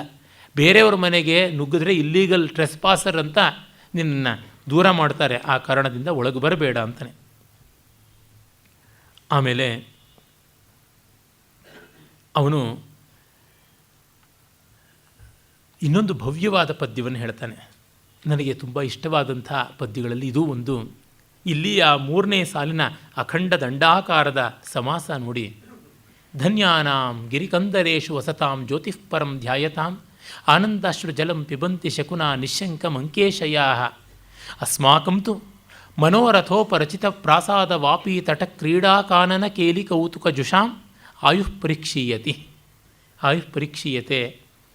ಪುಣ್ಯವಂತರಿಗೆ, ಧನ್ಯರಿಗೆ ಹಿಮಾಲಯದ ಕಂದರಗಳಲ್ಲಿ ಅಂತರಂಗದ ಬ್ರಹ್ಮಜ್ಯೋತಿಯನ್ನು ದರ್ಶನ ಮಾಡ್ತಾ ಇದ್ದವರಿಗೆ ಆ ಒಂದು ಅಂತರಂಗ ದರ್ಶನದ ಆನಂದ ಬಾಷ್ಪಗಳು ಮಳೆಹನಿ ಅಂತ ಭಾವಿಸಿ ಅಲ್ಲಿಂದಲ್ಲಿಗೆ ಅಂತರಿಕ್ಷದಲ್ಲಿ ಅದನ್ನು ಕೊಕ್ಕುಗಳ ಮೂಲಕ ತುಂಬಿಸಿಕೊಳ್ತಕ್ಕಂಥ ಪಕ್ಷಿಗಳೇ ಮಡಿಲಿಗೆ ಬಂದು ಬೀಳ್ತಾ ಇರುವಷ್ಟರ ಮಟ್ಟಿಗೆ ನಿರ್ಮಮರಾಗಿ ಲೋಕಪ್ರೀತಿ ಪಾತ್ರರಾಗಿ, ಇದು ಮರ, ಇದು ಗಿಡ, ಇದು ಮನುಷ್ಯ ಅನ್ನುವ ಭೇದ ಇಲ್ಲದೆ ನಿರ್ಭರವಾಗಿ, ನಿರ್ಭೀಕವಾಗಿ, ವಿಶ್ರಬ್ಧವಾಗಿ ಪ್ರಾಣಿ ಪಕ್ಷಿಗಳು ಇರುವಂತಹ ಸ್ಥಿತಿಯಲ್ಲಿ ಇದ್ದಂಥದ್ದು ಅವರಿಗೆ. ಆ ಪುಣ್ಯವಂತರ ಬ್ರಹ್ಮಾನಂದಾಶ್ರು ಜಲವನ್ನು ಪಕ್ಷಿಗಳು ಪಾನ ಮಾಡ್ತಾ ಅವರ ಮೈ ಮೇಲೆ ಹಾಗೆ ಹೀಗೆ ಓಡಾಡ್ತಾ ಇರ್ತದೆ. ಸೌಭರಿ ಮುನಿ ಅವನು ಇಂಥ ತಪಸ್ಸಿನಲ್ಲಿದ್ದ ಅಂತಂದರೆ ನೀರಿನೊಳಗಿದ್ದು ತಪಸ್ಸು ಮಾಡ್ತಾ ಮೀನುಗಳು ಅವನ ಜೊತೆಯಲ್ಲಿ ಆಸರಾಗವಾಗಿ ಓಡಾಡ್ತಾ ಇದ್ವು. ಅದೇ ರೀತಿಯಲ್ಲೇನೆ ಚವನ ಮಹರ್ಷಿ ಗಂಗಾ ಯಮುನಾ ಸಂಗಮದ ಪ್ರಯಾಗದಲ್ಲಿ ತಪಸ್ಸು ಮಾಡ್ತಾ ಇದ್ದಾಗ ಅವನ ಮೈ ಮೇಲೆ ಪಾಚಿ, ಶಂಖ ಎಲ್ಲ ಬೆಳೆದು ಬಿಡ್ತಂತೆ. ಮತ್ತು ಬೆಸ್ತರು ಬಲೆಯನ್ನು ಹಾಕಿ ದಡಕ್ಕೆ ಸೆಳೆದಾಗ ಮೀನುಗಳ ಜೊತೆಗೆ ಅವನು ಬಂದುಬಿಟ್ಟ. ಒಬ್ಬ ಋಷಿ ಬಂದುಬಿಟ್ಟಿದ್ದಾನೆ, ಮೈ ಮೇಲೆಲ್ಲ ಪಾಚಿ ಬೆಳೆದಿದೆ, ಶಂಖ ಇತ್ಯಾದಿಗಳು ಎಲ್ಲ ಕೂಡ ಅವನ ಮೈ ಮೇಲೆ ಹಾಗೆ ಅಂಟುಕೊಂಡು ಬಿಟ್ಟಿವೆ, ಕಪ್ಪೆ ಚಿಪ್ಪುಗಳೆಲ್ಲ ಹಾಗೆ ಅಂಟುಕೊಂಡು ಬಿಟ್ಟಿವೆ, ಏನು ಮಾಡೋಣ ಅಂತ. ಆಮೇಲೆ ಅವನು ಎದ್ದು ಕೂತ್ಕೊಂಡ. ಅಪ್ಪ, ಈ ಮೀನುಗಳ ಜೊತೆಗೆ ನಾನು ಬದುಕಿದ್ರಿಂದ ಅವುಗಳ ಜೊತೆಗೆ ಸಾಧರ್ಮ್ಯ ಬಂದಿದೆ. ಈ ಮೀನುಗಳು ಹೇಗೆ ನಿಮ್ಮ ಸೊತ್ತೋ ನಾನು ನಿಮ್ಮ ಸೊತ್ತು. ನೀವು ಮೀನನ್ನು ಮಾರುವಂತೆ ನನ್ನನ್ನು ಮಾರಬಹುದು. ಕಡಿದು ಮಾರ್ತೀರೋ, ಹಸಿ ಮಾರ್ತೀರೋ, ಬಿಸಿ ಮಾಡ್ತೀರೋ, ಉಪ್ಪಾಕಿ ಮಾರ್ತೀರೋ, ಒಣಗಿಸಿ ಮಾರ್ತೀರೋ, ಏನೋ ನಿಮಗೆ ಬಿಟ್ಟಿದ್ದು ಅಂತ. ಅಯ್ಯಯ್ಯೋ, ಎಲ್ಲಾದರೂ ಉಂಟೆ ಈ ಥರ ಮಾಡುವಂಥದ್ದು ಅಂತ. ಆಮೇಲೆ ಅದನ್ನು ಆ ಪ್ರಾಂತವನ್ನು ಆಳ್ತಾ ಇದ್ದ ನಹುಷನಿಗೆ ಹೋಯಿತು ಕರೆ. ನಹುಷ, ಇವನಿಗೇನಂತ ಬೆಲೆ ಕಟ್ಟೋದು, ನೀವು ಮಾರಬೇಕು ನನ್ನನ್ನು ಅಂದುಬಿಟ್ಟ. ಅಮೂಲ್ಯವಾದನ್ನು ಹೇಗೆ? ಆಗ ಪುರೋಹಿತ ಹೇಳಿದಂತೆ, ಅಮೂಲ್ಯಕ್ಕೆ ಅಮೂಲ್ಯವೇ ಬೆಲೆ. ಒಂದು ಗೋವನ್ನು ಕೊಡಿ, ಅದು ಅಮೂಲ್ಯವಾದದ್ದು. ಆಗ ಇವನಿಗೆ ಸೆರೆ ಹೋಗುತ್ತದೆ ಅಂತ. ಅದಕ್ಕೇಂದರೆ ಬೆಸ್ತರಿಗೆ ಸ್ವತ್ತಾಗಿಬಿಟ್ಟಿದ್ದಾನೆ ಚವನ ಮಹರ್ಷಿ, ಹಾಗೆ ಮಾಡಿಕೊಂಡದ್ದು ಅಂತ. ಇಂಥ ಭವ್ಯವಾದ ಪರಂಪರೆ, ಅದನ್ನು ಹೇಳ್ತಾ ಇದ್ದಾನೆ. ಆನಂದಾಶ್ರು ಜಲಂ ಪಿಬಂತಿ ಶಕುನ ನಿಶಂಕ ಮಂಕೇಶಯ. ನಮಗಾದರೂ ಬಟ್ ಫಾರ್ ಅಸ್ ಅಸ್ಮಾಕಂತು ಮನೋರಥೋಪರಚಿತ ಪ್ರಾಸಾದ ವಾಪೀತಟ ಕ್ರೀಡಾಕಾನನ ಕೇಲಿ ಕೌತುಕ ಜುಷಾಂ. ಅದು ನೋಡಿ, ನಿಜವಾಗಿ ಕಟ್ಕೊಂಡಿದ್ದರೆ ಪರವಾಗಿಲ್ಲ. ಮನಸ್ಸಿನ ಮಂಡಿಗೆ ಏರ್ ಕ್ಯಾಸಲ್ಸು, ದಂತಗೋಪುರಗಳು ಮಾಡ್ಕೊಂಡಿದ್ದೀವಿ, ಉದಂತ ಗೋಪುರಗಳು. ಮನಸ್ಸಿನಲ್ಲಿಯೇ ಒಂದು ದೊಡ್ಡ ಅರಮನೆ, ಅದರ ಪಕ್ಕ ದೊಡ್ಡದಾದಂಥ ಉದ್ಯಾನ, ಅದರ ಪಕ್ಕದಲ್ಲಿ ಒಂದು ಒಳ್ಳೆಯ ಆಟದ ಬೆಟ್ಟ ಕ್ರೀಡಾಶಯನ, ಅದರ ಪಕ್ಕದಲ್ಲಿ ಒಂದು ಸರೋವರ, ಅದರೊಳಗೆ ಈಜಾಟ, ಅದಕ್ಕೊಬ್ಬಳು ಜೊತೆಗಾರ್ತಿ ಅಥವಾ ಅದಕ್ಕೊಬ್ಬ ಜೊತೆಗಾರ, ಹೀಗೆ ಮನಸ್ಸಿನಲ್ಲೇ ಮಂಡಿಗೆ ಹಾಕ್ಕೊಂಡು ಆಯುಃ ಪರೀಕ್ಷೀಯತೆ, ಆಯುಸ್ಸು ಹೋಗ್ತಾ ಇದೆ ಅಷ್ಟೇ. ಎಲ್ಲ ಮನೋಲಯ ಮಾಡ್ಕೊಳ್ತಾ ಇರೋದಕ್ಕೆ ಬದಲಾಗಿ ಮನಸ್ಸಿನಲ್ಲಿ ಮನ ಆಲಯ ಮಾಡ್ಕೋತಾ ಇದ್ದೀವಿ. ಏನೇನೇನೇನು ಹಾಗಿರಬೇಕು ಹೀಗಿರಬೇಕು ಅಂತ ಊಹಾಪೋಹಗಳನ್ನು ತಿರುಕನೋರ್ವ ನೂರ ಮುಂದೆ ಅಂತ ಮುಪ್ಪಿನ ಷಡಕ್ಷರಿಯ ಪದ್ಯ ಇದೆಯಲ್ಲ, ಆ ಥರ ಕನಸಿನಲ್ಲೇ ಎಲ್ಲ ಕಾಣ್ತಾ ಇದ್ದೀವಿ, ಹಗಲಗನಸುಗಳು ಅಂತ ಅಂತಾನೆ. ಮುಂದೆ ಒಂದು ಪದ್ಯ ಹೇಳ್ತಾನೆ. ಆಘ್ರಾತಂ ಮರಣೇನ ಜನ್ಮ ಜರಯಾ ವಿದ್ಯುಚ್ಚಲಂ ಯೌವನಂ ಸಂತೋಷೋ ಧನಲಿಪ್ಸಯ ಶಮಸುಖಂ ಪ್ರೌಢಂಗನಾ ವಿಭ್ರಮೈ ಲೋಕೈರ್ಮತ್ಸರಿಭಿರ್ಗುಣಾ ವನಭುವ ವ್ಯಾಲಯ ನೃಪ ದುರ್ಜನೈ ಸ್ಥೈರ್ಯೇಣ ದುರ್ಜನೈ ಅಸ್ಥೈರ್ಯೇಣ ವಿಭೂತಿರಪ್ಯ ಅಪದೃತ ಗ್ರಸ್ತಂ ನ ಕಿಂ ಕೇನವ. ಪ್ರತಿಯೊಂದು ಲೋಕದಲ್ಲಿ ಅಭದ್ರವಾಗಿದೆ. ಆಘ್ರಾತಂ ಮರಣೇನ ಜನ್ಮ. ಈ ಆಘ್ರಾತಂ ಅನ್ನುವ ಪದ ನೋಡಿ, ಈ ಜನ್ಮ ಮುಪ್ಪಿನಿಂದ ಸಾವಿನಿಂದ ಮೂಸಲ್ಪಟ್ಟಿದೆ ಅಂತಾನೆ. ಜನ್ಮ ಮರಣದಿಂದ ಮೂಸಲ್ಪಟ್ಟಿದೆ ಅಂದರೆ ಪ್ರಾಣಿಗಳು ಹೇಗೆ ಮೂಸು ನೋಡಿ ತಿಳ್ಕೊಂಡು ಬಿಡುತ್ತವಲ್ಲ, ಆ ರೀತಿ ಮರಣ ಮೊದಲು ಹುಟ್ಟುತ್ತಾ ಇದ್ದಂತೆ ನಮ್ಮನ್ನು ಮೂಸು ನೋಡಿ ಇದರ ವಾಸನೆ ತಿಳ್ಕೊಂಡಿದೆ, ಇದು ಹೀಗೆ ಅಂತ ಅರ್ಥ ಮಾಡಿಕೊಂಡಿದೆ. ಆ ತರಹ ಜರಯ ವಿದ್ಯುಚ್ಚಲಂ ಜೀವನಂ, ಮುಪ್ಪಿನಿಂದ ಯೌವನ ಗ್ರಸ್ತವಾಗಿದೆ. ಸಂತೋಷೋ ಧನಲಿಪ್ಸಯ, ನಮ್ಮ ಸಂತೋಷ ದುಡ್ಡಿನ ಆಸೆಯಿಂದ ಹಾಳಾಗಿದೆ. ಎಷ್ಟು ಚೆನ್ನಾಗಿ ಹೇಳಿಬಿಟ್ಟಿದೆ. ಸಂತೋಷ ಹಾಳಾಗಿರುವಂಥದ್ದು ಸಂಪತ್ತಿಯ ಕಾಂಕ್ಷೆಯಿಂದ. ಶಮಸುಖಂ, ಇನ್ನು ಸಮಾಧಾನ ಪ್ರೌಢಾಂಗನ ವಿಭ್ರಮೈ, ಪ್ರೌಢ ಪುರುಷ ವಿಭ್ರಮೈ ಎನ್ಬೋದು. ನಮ್ಮ ಶಾಂತಿ ಮತ್ತೊಂದು ಜೀವಿಯ ಬಯಕೆಯಿಂದ ಹಾಳಾಗಿದೆ. ಇನ್ನು ಲೋಕೈ ಮತ್ಸರಿಭಿ ಗುಣಾ, ಈ ಲೋಕದಲ್ಲಿ ಅಸೂಯಾಗ್ರಸ್ತರಿಂದ ನಮ್ಮ ಗುಣಗಳು ಹಾನಿಯಾಗ್ತಾ ಇವೆ. ಇನ್ನು ಕಾಡು ಮೇಡಿಗೆ ಹೋಗೋಣ ಅಂದರೆ ಅಲ್ಲಿ ಹಾವು ಚೇಳು ಹುಲಿ ಕರಡಿಗಳು ಅವುಗಳು. ಇನ್ನು ರಾಜರ ಹತ್ರ ಹೋಗ್ಬಿಟ್ಟು ಪಟ್ಟಾಂಗ ಹೊಡೆಯೋಣ, ಅವರೇನಾದ್ರು ನಮಗೆ ಗ್ರ್ಯಾಂಟ್ಸ್ ಕೊಡ್ತಾರ, ಬಹುಮಾನ ಕೊಡ್ತಾರ ಅಂದರೆ ಅಲ್ಲಿ ಚಮಚಾಗಳು ಚೇಲಾಗಳು ದುರ್ಜನರು ಇದ್ದಾರೆ. ಹೀಗಾಗಿ ದುರ್ಜನೈ ಅಸ್ಥೈರ್ಯೇಣ ವಿಭೂತಿ. ಇನ್ನು ನಮ್ಮದಾದ ಆತ್ಮಶಕ್ತಿ ನಮಗೆ ಗಟ್ಟಿತನ ಇಲ್ಲದೆ ಇರೋದರಿಂದ ಹೀಗೆ ವಿಭೂತಿರಪಿ ಅಪಹೃತ, ಎಲ್ಲ ಅಪಧೃತ ಆಗಿದೆ. ಗ್ರಸ್ತಂನ ಕಿಂಕೇನವ, ಯಾವುದರಿಂದ ಖಂಡಿತವಾಗಿಲ್ಲ, ಎಲ್ಲವೂ ಪ್ರತಿಹತವಾಗಿದೆ, ಅಪ್ರತಿಹಿತವಾದಂಥದ್ದು ಯಾವುದೂ ಇಲ್ಲ ಅಂತ ಹೇಳ್ಬಿಟ್ಟಂತಾನೆ. ಮತ್ತು ಮುಂದೆ ಹೇಳ್ತಾನೆ, ಮನುಷ್ಯರಿಗೆ ಏನೇನೆಲ್ಲ ವಿಶೇಷಗಳು ಉಂಟು, ಯಾವುದೆಲ್ಲ ಇದೆ ಅಂತನ್ನುವಂಥದ್ದನ್ನು ಹೇಳ್ತಾ ತೋರ್ಪಡಿಸ್ತಾನೆ. ಆಯುರ್ವರ್ಷಶತಂ ನೃಣಾಂ ಪರಿಮಿತಂ ರಾತ್ರೌ ತದರ್ಧಂ ಗತಂ ತಸ್ಯಾರ್ಧಸ್ಯ ಪರಸ್ಯ ಚಾರ್ಧಮಪರಂ ಬಾಲತ್ವ ವೃದ್ಧತ್ವಯೋ ಶೇಷಂ ವ್ಯಾಧಿ ವಿಯೋಗ ದುಃಖ ಸಹಿತಂ ಸೇವಾದಿಭಿರ್ನೀಯತೆ ಜೀವೆ ವಾರಿತರಂಗ ಚಂಚಲತರೆ ಸೌಖ್ಯಂ ಕುತಃ ಪ್ರಾಣಿನಾಂ. ಇಲ್ಲಿಗೆ ಬರುವ ದಾರಿಯಲ್ಲಿ ಇಬ್ಬರು ಮಿತ್ರರ ಜೊತೆಗೆ ಮಾತನಾಡ್ತಾ ಬರ್ತಾ, ನನ್ನ 50 ವರ್ಷಗಳಲ್ಲಿ ನೋಡಿದರೆ 5 ವರ್ಷ ನಾನು ವಿದ್ಯೆಗೆ ಜ್ಞಾನಕ್ಕಿಂತ ಕಷ್ಟಪಟ್ಟಿರಬಹುದು, ಇನ್ನು ಮಿಕ್ಕಿದ್ದೆಲ್ಲ ಹಾಳು ಮೂಳು ಅಂತ 45 ವರ್ಷ ವ್ಯರ್ಥವಾಯಿತು ಅಂತ ಲೆಕ್ಕ ಹಾಕ್ಕೊಂಡು ಬಂದೆ. ನನ್ನದು 10% ಅಂತ ಅನ್ಬೋದು ಈ ಬದುಕಿನದು, ಇಷ್ಟು ಹೊತ್ತಿನ ಬದುಕಿನದು ಅಂತ. ಅವನು ಹೇಳ್ತಾ ಇದ್ದಾನೆ, ಆಯು ವರ್ಷ ಶತಂ, ಮನುಷ್ಯನಿಗೆ 100 ವರ್ಷ ಆಯುಷ್ಯ ಅಂತಂದರೆ ರಾತ್ರಿ ವಿಶ್ರಾಂತಿ ಅಂತ ಅರ್ಧ 50 ವರ್ಷ ನೆಗೆದು ಬಿತ್ತು. ಇನ್ನು ಉಳಿದ 50 ವರ್ಷದಲ್ಲಿ 25 ವರ್ಷದಲ್ಲಿ ಅರ್ಧರ್ಧ ಮಾಡಿಕೊಂಡ್ರೆ 12 ತುಂಬ extreme childhood and extreme old age ಅಂತ, ಉತ್ಕಟ ಬಾಲ್ಯ ಮತ್ತು ಉತ್ಕಟ ವಾರ್ಧಕ.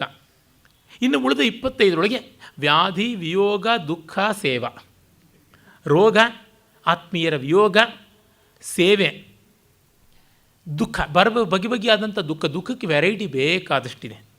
ಹೀಗಾಗಿ ನೀಯತೆ ಜೀವೇ ವಾರಿ ತರಂಗ ಚಂಚಲತರೆ, ಅಲೆಗಳಷ್ಟು ಚಂಚಲವಾಗಿರೋ ಬದುಕಿನಲ್ಲಿ ಸೌಖ್ಯ ಅನ್ನೋದು ಎಲ್ಲಿರುತ್ತದೆ ಅಂತ. ಆಮೇಲೆ ಇನ್ನೊಂದು ಅತ್ಯದ್ಭುತವಾದ ಪದ್ಯ ಹೇಳಿದ್ದಾನೆ. ನಮ್ಮೆಲ್ಲರಿಗೂ ದೊಡ್ಡ ಚಾವಟಿ ಏಟು. ಬ್ರಹ್ಮಜ್ಞಾನ ವಿವೇಕಿನೋ ಅಮಲಧಿಯ ಕುರ್ವಂತ್ಯಹೋ ದುಷ್ಕರಂ ಯನ್ಮುಂಚಂತ್ಯುಪಭೋಗ ಕಾಂಚನ ಧನಾನ್ ಏಕಾಂತತೋ ನಿಸ್ಪೃಹಾ ನ ಪ್ರಾಪ್ತಾನಿ ಪುರ ನ ಸಂಪ್ರತಿ ನ ಚ ಪ್ರಾಪ್ತೋ ದೃಢಪ್ರತ್ಯಯೋ ವಂಚಾ ಮಾತ್ರ ಪರಿಗ್ರಹಾಣ್ಯಪಿ ಪರಂ ತ್ಯಕ್ತುಂ ನ ಶಕ್ತಾ ವಯಂ. ಏನು ಪದ್ಯ ಹಾಡಿದ್ದಾನೆ. ಬ್ರಹ್ಮಜ್ಞಾನದ ವಿವೇಕ ತುಂಬಿದವರಿಗೆ, ನಿರ್ಮಲ ಮನಸ್ಕರಿಗೆ ಎಷ್ಟು ಕಷ್ಟವಾದ್ದು ಲೀಲಾಜಾಲ. ಯಾವುದನ್ನು ಉಪಭೋಗಕ್ಕೆ ಅರ್ಹವಾದ ಭೋಗಾರ್ಹವಾದ ಸಂಪತ್ತಿ, ಹೆಣ್ಣು ಹೊನ್ನು ಮಣ್ಣು ಅಂತ ಎಲ್ಲ ಅಂತೀವಲ್ಲ, ಗಂಡು ತುಂಡು ಗುಂಡು ಅಂತ ಬೇಕಾದರೂ ಇನ್ನೊಂದು ದೃಷ್ಟಿಯಿಂದ ಇಟ್ಕೊಳ್ಬೋದು. ಅವೆಲ್ಲವನ್ನೂ ಕೂಡ ಏಕಾಂತತ್ವ ನಿಸ್ಪೃಹ ಸಿಂಗ್ಯುಲರ್ ಡಿವೋಷನಿಂದ ಬಿಟ್ಟುಬಿಡ್ತಾರೆ. ನಮಗೆ ನ ಪ್ರಾಪ್ತಾನಿ ಪುರ, ಇವೆಲ್ಲ ಹೆಣ್ಣು ಹೊನ್ನು ಮಣ್ಣಾಗಲೇ ಗಂಡು ತುಂಡು ಗುಂಡಾಗಲೇ ನಮಗೆ ಮೊದಲು ಸಿಕ್ಕಿಲ್ಲ, ಸಂಪ್ರತಿನ ಈಗಲೂ ಸಿಕ್ಕಿಲ್ಲ, ಮತ್ತು ಮುಂದೆ ಸಿಗುತ್ತವೆ ಅನ್ನೋ ನಂಬಿಕೆಯೂ ಇಲ್ಲ. ನ ಪ್ರಾಪ್ತವು ದೃಢ ಪ್ರತ್ಯಯ. ಹಾಗಿದ್ದರೂ ವಂಚಾ ಮಾತ್ರ ಪರಿಗ್ರಹಾಣ್ಯಪಿ, ಕೇವಲ ನಮ್ಮ ಮನಸ್ಸಲ್ಲಷ್ಟೇ ಇದ್ದರೂ ಅವನ ಮನಸ್ಸಿಂದ ಬಿಡೋಕ್ಕೂ ನಮ್ಮ ಕೈಲಾಗ್ತಾ ಇಲ್ಲ. ವಂಚಾ ಮಾತ್ರ ಪರಿಗ್ರಹಾಣ್ಯಪಿ ಪರಂ ತ್ಯಕ್ತುಂ ನ ಶಕ್ತಾ ವಯಂ. ಇದಕ್ಕಿಂತ ಐರಾನಿಕಲ್ಲಾಗಿ ಇನ್ನು ಯಾರು ಏನು ಎಂದು ಹೇಳೋದಕ್ಕೆ ಸಾಧ್ಯ ಇಲ್ಲ ಎಲ್ಲಿ ಕೂಡ. ಅದನ್ನು ಭರ್ತೃಹರಿ ಹೇಳ್ದ. ಇನ್ನು ಮುಪ್ಪು, ರೋಗ, ಇವುಗಳ ಬಗ್ಗೆ ಹೇಳ್ತಾನೆ. ವ್ಯಾಘ್ರೀವ ತಿಷ್ಠತಿ ಜರಾ ಪರಿತರ್ಜಯಂತಿ ರೋಗಾಶ್ಚ ಶತ್ರವೈವ ಪ್ರಹರಂತಿ ದೇಹೆ ಆಯುಃ ಪರಿಸ್ರವತಿ ಭಿನ್ನ ಘಟಾದಿವ ಅಂಬಃ ಲೋಕಸ್ತಥಾಪ್ಯಹಿತಮೇವ ಅಹಿತಮಾಚರತಿ ಇತಿ ಚಿತ್ರಂ. ಹೆಣ್ಣು ಹುಲಿ ಹಾಗೆ ಮುಪ್ಪು ನಮ್ಮನ್ನು ಹೆದರಿಸ್ತಾ ಇದೆ ಅಂತ. ಬಾಣಂತಿ ಹುಲಿ ಎಷ್ಟು ಭಯಾನಕ ಅಂತ ಗೊತ್ತೇ ಇದೆ. ರೋಗಗಳು ಶತ್ರುಗಳ ಹಾಗೆ ನಿರಂತರವಾಗಿ ದಾಳಿ ಮಾಡ್ತಾ ಇದ್ದಾರೆ. ಆಯಸ್ಸು ಒಡಕು ಮಡಕೆಯಿಂದ ನೀರು ಸೋರುವಂತೆ ಸೋರ್ತಾ ಇದೆ. ಹಾಗಿದ್ದರೂ ಲೋಕ ಕೆಟ್ಟದ್ದು ಮಾಡ್ತಾನೇ ಇದೆ. ಇಂದು ಪೇಪರಲ್ಲಿ ನೋಡ್ತಾನೇ ಇದ್ದೀವಿ ಏನೇನು ಅಂತ. ಇವತ್ತಾಗಲೇ ರಾಹುಲಂದು ಬರ್ತಾ ಇದೆ, ರಾಹುಗ್ರಸ್ತವಾಗ್ತಾ ಇದೆ, ಅವನ ಕೀರ್ತಿ ನೋಡ್ತಾ ಇದ್ದೀವಿ. ಎಲ್ಲೆಲ್ಲೂ ಎಷ್ಟು ಬೇಕು ಎಷ್ಟು ಮಾಡಬೇಕು ಗೊತ್ತಾಗ್ತಿಲ್ಲ. ಪ್ರತಿಯೊಬ್ಬ ರಾಜಕಾರಣಿಯಲ್ಲೂ ಕಾಣ್ತಾ ಇದ್ದೀವಿ ಅದನ್ನು. ಯಡಿಯೂರಪ್ಪಂಗೆ ನಿರ್ಲಜ್ಜತೆಯ ಪರಾಕಾಷ್ಠೆಯಿಂದ ಇನ್ನೊಂದು ಪಾರ್ಟಿ ಮಾಡ್ತೀನಿ ಮತ್ತೊಂದು ಅಂತ ಹೊರಟಿರ್ತಕ್ಕಂಥದ್ದು. ಇಲ್ಲೆಲ್ಲ ಎಷ್ಟು ಬೆಂಗಳೂರಿನಲ್ಲಿ ಕಸ ಎಸೆಯೋಕ್ಕೆ ಜಾಗ ಇಲ್ಲ ಅಂದರೆ ಮೇಯರ್ಗಳು ಪಾಯರ್ಗಳು ಯಾವ್ಯಾವುದೋ ದೇಶಗಳಿಗೆ ಹೋಗ್ಬಿಟ್ಟು ಅಲ್ಲಿ ಏನನ್ನು ಎಸ್ದು ಬರ್ತಾರೋ ಗೊತ್ತಿಲ್ಲ. ಮೊದಲಿಗೆ ಇವ್ರ ಪ್ರಾಣವನ್ನೇ ಅಲ್ಲಿ ಎಸ್ದು ಬಿಟ್ಟರೆ ಮೇಲು ಅಂತ ಅನಿಸುತ್ತದೆ. ಅಂದರೆ ಪ್ರತಿಯೊಬ್ಬರೂ ಅದೇ ರೀತಿ ಕಾಣಿಸ್ತಾ ಇದ್ದಾನೆ. ಹೀಗಿರುವಾಗ ಇಷ್ಟು ಅಶಾಶ್ವತತೆಯಲ್ಲಿಯೂ ಎಷ್ಟು ದುಷ್ಟತೆಯನ್ನು ತೋರಿಸ್ತಾ ಇದ್ದಾರಲ್ಲ, ಏನಿದು ಅನ್ಯಾಯ ಅಂತಂತಾನೆ. ಯಹ ಹಿ ಮಧುರಗೀತಂ ನೃತ್ಯಮೇತದ್ರಸೋಯಂ ಸ್ಫುರತಿ ಪರಿಮಲೋಯಂ ಸ್ಪರ್ಶ ಏಷಃ ಸ್ತನಾನಾಂ ಯಹಾತ ಪರಮಾರ್ಥೈರಿಂದ್ರಿಯೈರ್ಭ್ರಮ್ಯಮಾಣಃ ಸ್ವಹಿತಕರ್ಣಧೂರ್ತೈಃ ಪಂಚಭಿರ್ವಂಚಿತೋಸ್ಮಿ. ಈ ಶಬ್ದಸ್ಪರ್ಶ ರೂಪರಸಗಂಧ ಅನ್ನುವುದಕ್ಕೆ ಕಾರಕವಾಗುವ ಪಂಚೇಂದ್ರಿಯಗಳಿಂದ ನಾನು ಹಾಳಾದೆ. ಯಾಕೆಂದರೆ ಮುಪ್ಪು ಬಂದಾಗಿ ಯಾವುದೂ ಸರಿಯಾಗಿರೋಲ್ಲ. ಗಾತ್ರಂ ಸಂಕುಚಿತಂ ಗತಿರ್ವಿಗಲಿತ ಭ್ರಷ್ಟಾಚ ದಂತಾವಲಿ ದೃಷ್ಟಿರ್ನಶ್ಯತಿ ವರ್ಧತೆ ಬದಿರತಾ ವಕ್ತಂಚ ಲಾಲಾಯತೆ ವಾಕ್ಯಂ ನಾದ್ರಿಯತೆ ಚ ಬಾಂಧವಜನೋ ಭಾರ್ಯಾನ ಶುಶ್ರೂಷತೆ ಅಥವಾ ವಾಕ್ಯಂ ನಾದ್ರಿಯತೆ ಚ ಬಾಂಧವಜನೈರ್ಭರ್ತಾನ ಶುಶ್ರೂಷತೆ ಅಂತ ಪಾಠ ಇಟ್ಕೊಳ್ಳಿ. ಯಾಕೆಂದರೆ ಮತ್ತೆ ಹೆಣ್ಣಿನ ಬಗ್ಗೆ ಹೇಳ್ತಾನೆ ಅಂತ ಭರ್ತೃರ ಮೇಲೆ ಗೂಬೆ ಕೂಡಿಸ್ಬೇಡಿ. ನಮ್ಮ ಹತ್ರ ಗೂಬೆಗಳು ಬೇಕಾದಷ್ಟಿವೆ, ಗರುಡ ಮಾತ್ರ ಇಲ್ಲ. ಹಾಗಾಗಿ ಹೇಳ್ತಾ ಇದ್ದೀನಿ, Bhartrihari equally curt with both men and women. ಹಾಗಾಗಿ ಹಾ ಕಷ್ಟಂ ಪುರುಷಸ್ಯ ಜೀರ್ಣವಯಸ್ಸಃ ಪುತ್ರೋಪ್ಯಮಿತ್ರಾಯತೆ. ಪುರುಷಸ್ಯ ಅನ್ನೋದಕ್ಕೆ ಪುರುಷೇತೆ ಯಸ್ಮಿನ್ನಿತಿ ಜೀವ ಅನ್ನುವ ಅರ್ಥದಲ್ಲಿ. ದೇಹ ಕುಗ್ಗಿತು, ನಡೆ ತಗ್ಗಿತು, ಹಲ್ಲು ಉದುರಿತು, ಕಣ್ಣು ಬೆಳೆತಿತು, ಜುಟ್ಟು ನೆರೆತಿತು, ಬಾಯಿ ಜೊಲ್ಲಲ್ಲಿ ಕರಗಿತು, ಮಾತನ್ನು ಒಬ್ಬರೂ ಕೇಳೋಲ್ಲ, ಜೀವನ ಸಂಗಾತಿಗಳು ಗೋತ ಹೊಡೆದಿದ್ದಾರೆ, ಯಾರೂ ಏನೂ ಮಾಡ್ತಾ ಇಲ್ಲ. ಮುಪ್ಪಿನ ಮನುಷ್ಯನ ಬದುಕೇ ಕಷ್ಟ. ಪುತ್ರೋಪ್ಯಮಿತ್ರಾಯತೆ, ಮಕ್ಕಳೇ ಶತ್ರುಗಳಾಗ್ತಾರೆ. ಇನ್ನು ಹೀಗಿರುವಾಗ ಏನು ನಮಗೆ ರೀತಿ? ಕ್ಷಣಂ ಬಾಲೋ ಭೂತ್ವಾ ಕ್ಷಣಮಪಿ ಯುವಾ ಕಾಮರಸಿಕಃ ಕ್ಷಣಂ ವಿತ್ತೈರ್ಹೀನಃ ಕ್ಷಣಮಪಿ ಚ ಸಂಪೂರ್ಣ ವಿಭವಃ ಜರಾ ಜೀರ್ಣೈರಂಗೈರ್ ನಟೈವ ವಲೀ ಮಂಡಿತತನು ನರಸಂಸಾರಾಂತೆ ವಿಶತಿ ಯಮಧಾನೀ ಯವನಿಕಾಂ. ಭರ್ತೃಹರಿ ಈ ಹೇಳಿದಂಥ ಮಾತನ್ನೇ ಮುಂದೆ ಬಹಳ ದೊಡ್ಡ ಕವಿಯಾದಂಥ Shakespeare as you like it ನಾಟಕದಲ್ಲಿ ಹೇಳ್ತಾನೆ, all world is stage and all the men and women merely players, they have their exits ಅಂತೆಲ್ಲ ಈ ಮಾತುಗಳನ್ನು ಹೇಳ್ತಾನೆ. ಅದೇ ರೀತಿಯಲ್ಲಿ ಅವನು ಮ್ಯಾಕ್ಬತ್ನಲ್ಲಿ ಕೂಡ ಹೇಳ್ತಾನೆ, ಈ ಬದುಕು ಅನ್ನೋದಕ್ಕೆ ಯಾವ ಅರ್ಥವೂ ಇಲ್ಲ ಅಂತ. Life is a tale told by an idiot full of fury and sounding nothing, ಯಾವುದನ್ನು ಸೌಂಡ್ ಮಾಡುವಂಥದ್ದಲ್ಲ. ಈ ರೀತಿಯಾದಂಥ ಭಾವಗಳು ಎಲ್ಲರಲ್ಲೂ ಬರ್ತವೆ. ಆದರೆ ಮೊದಲಿಗೆ ಈ ಭಾವವನ್ನು ಮೊದಲಿಗೆ ಭಾಷೆಯಲ್ಲಿ ಅಷ್ಟು ಅಚ್ಚುಕಟ್ಟಾಗಿ ವ್ಯಕ್ತ ಮಾಡಿದಂಥ ದಾಖಲೆ ಇರುವಂತೆ ವ್ಯಕ್ತ ಮಾಡಿದ ಶ್ರೇಯಸ್ಸು ಭರ್ತೃಹರಿಗೆ ಸಂಬಂಧಪಟ್ಟಂತೆ ಸಲ್ಲುತ್ತದೆ. ಮತ್ತು ತುಂಬ ಚೆನ್ನಾದ ರೂಪಕ ಮಾಡಿದ್ದಾನೆ. ಶೇಕ್ಸ್ಪಿಯರಲ್ಲಿ ಎಲ್ಲ ಈ ಮಟ್ಟದ ರೂಪಕ ಶಕ್ತಿ ಕಾಣೋದಿಲ್ಲ. ಕ್ಷಣಂ ಬಾಲೋ ಭೂತ್ವ, ಒಂದು ಕ್ಷಣ ಬಾಲಕನಾಗಿದ್ದು ಕ್ಷಣಮಪಿ ಯುವಾ ಕಾಮರಸಿಕ, ಇನ್ನೊಂದು ಕ್ಷಣದಲ್ಲಿ ಯುವಕನಾಗಿ ಕಾಮರಸಿಕನಾಗಿದ್ದು ಕ್ಷಣಂ ವಿತ್ತೈರ್ಹೀನಃ, ಒಂದು ಕ್ಷಣದಲ್ಲಿ ಬಡವನಾಗಿದ್ದು ಮತ್ತೊಮ್ಮೆ ಕ್ಷಣಮಪಿ ಸಂಪೂರ್ಣ ವಿಭವ, ಮತ್ತೊಮ್ಮೆ ಶ್ರೀಮಂತನಾಗಿದ್ದು ಜರಾ ಜೀರ್ಣಯ ರಂಗೈಹಿ, ಮುಪ್ಪಿನಿಂದ ಶಿಥಿಲನಾಗಿ ನಟೈವ ವಲಿಮಂಡಿತತನು, ಮುಪ್ಪಿನಿಂದ ಮುಖಕ್ಕೆಲ್ಲ ತೆರೆ ಬಂದು ನಟನ ಹಾಗೆ ಸಂಸಾರ ಅಂತ ವಿಶತಿ ಯಮಧಾನಿ ಯವನಿಕಾಂ, ಸಂಸಾರ ಅಂತೆ ಈ ಬದುಕಿನ ಕೊನೆಯಲ್ಲಿ ಯಮಧಾನಿ ಯವನಿಕಾಂ, ಯಮಲೋಕ ಅನ್ನುವ ತೆರೆಮರೆಯ ಹಿಂದೆ ಸರಿದು ಹೋಗಿಬಿಡ್ತಾನೆ. ಹೀಗಿರುವಾಗ ನಮಗೆ ಯಾವುದು ಗಟ್ಟಿ? ವೈರಾಗ್ಯ ಒಂದೇ ಗಟ್ಟಿ, ಇನ್ಯಾವುದೂ ಅಲ್ಲ. ಅದಕ್ಕಾಗಿ ಕೊನೆಯಲ್ಲಿ ಮಂಗಳವನ್ನು ಮಾಡ್ತಾನೆ. ಭೋಗ್ಯೇ ರೋಗಭಯಂ, ಕುಲೆ ಚ್ಯುತಿಭಯಂ, ವಿತ್ತೇ ನೃಪಾಲಾದ್ಭಯಂ, ಮಾನೇ ದೈನ್ಯಭಯಂ, ಬಲೆ ರಿಪುಭಯಂ, ರೂಪೇ ಜರಾಯಾಭಯಂ, ಶಾಸ್ತ್ರೇ ವಾದಿಭಯಂ, ಗುಣೇ ಖಲಭಯಂ, ಕಾಯೇ ಕೃತಾಂತಾದ್ಭಯಂ, ಸರ್ವಂ ವಸ್ತು ಭಯಾನ್ವಿತಂ, ಭವಿನೃಣಾಂ ವೈರಾಗ್ಯಮೇವಾಭಯಂ. ಸುಖ ಪಡೋಣ ಅಂತಂದರೆ ರೋಗಗಳ ಭಯ, ಒಳ್ಳೆಯ ಕುಟುಂಬದಲ್ಲಿದ್ದರೆ ಅಲ್ಲಿಂದ ಬಹಿಷ್ಕೃತರಾಗ್ತೀವೇನೋ ಅನ್ನುವಂಥ ಭಯ, ಸಂಪತ್ತಿ ಇದ್ದರೆ ಕಳ್ಳರ ಭಯ ಅಂತ ಹೇಳಲಿಲ್ಲ, ಭರ್ತೃಹರಿ ರಾಜರ ಭಯ ಅಂತಂದ. 6 ಸಿಲಿಂಡರ್ ಕೊಡೋದು, ಪೆಟ್ರೋಲ್ ಬೆಲೆ ಯಾವಾಗಂದರೆ ಆವಾಗ ಬದಲಾಗ್ತಾ ಇರ್ಬೋದು, ಬಜೆಟ್ ಆದಮೇಲೆ ಬೆಲೆಗಳನ್ನು ಅಲ್ಲಾಡಿಸಬಾರ್ದು ಅನ್ನೋದು ಇಲ್ಲದೆ ಹೋಗುವಂಥದ್ದು, ಯಾವಾಗ ಯಾವುದಕ್ಕೆ ಸೀಲಿಂಗ್ ಹಾಕಿ ಯಾವಾಗ ಯಾವ ಬ್ಯಾಂಕನ್ನು ಎಲ್ಲಿ ಹೇಗೆ ಮುಳುಗಿಸ್ತಾರೆ ಎಂಥದ್ದು ಗೊತ್ತಿಲ್ಲ ಅಂತಂದರೆ ಇದೆ.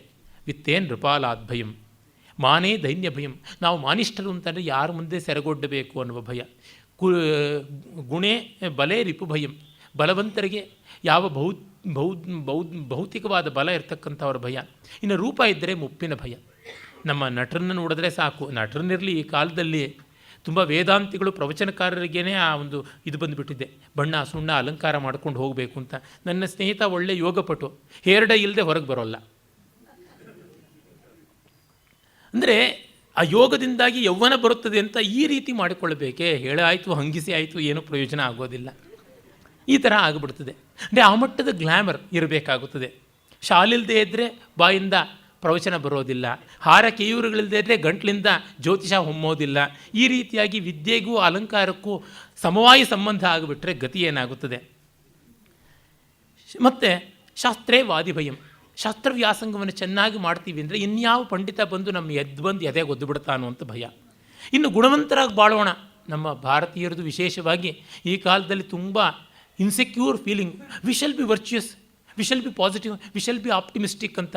ಇನ್ನೊಬ್ಬ ಪೆಸಿಮಿಸ್ಟಿಕ್ ಬಂದರೆ, ಇನ್ನೊಬ್ಬ ಎಡವಟ್ಟು ಬಂದರೆ ಎನ್ನುವ ಭಯ. ಗುಣೇ ಖಲಭಯಂ, ಕಾಯೇ ಕೃತಾಂತಾದ್ಭಯಂ, ದೇಹ ಇರುವವರೆಗೂ ಯಮನಿಂದ ಭಯ.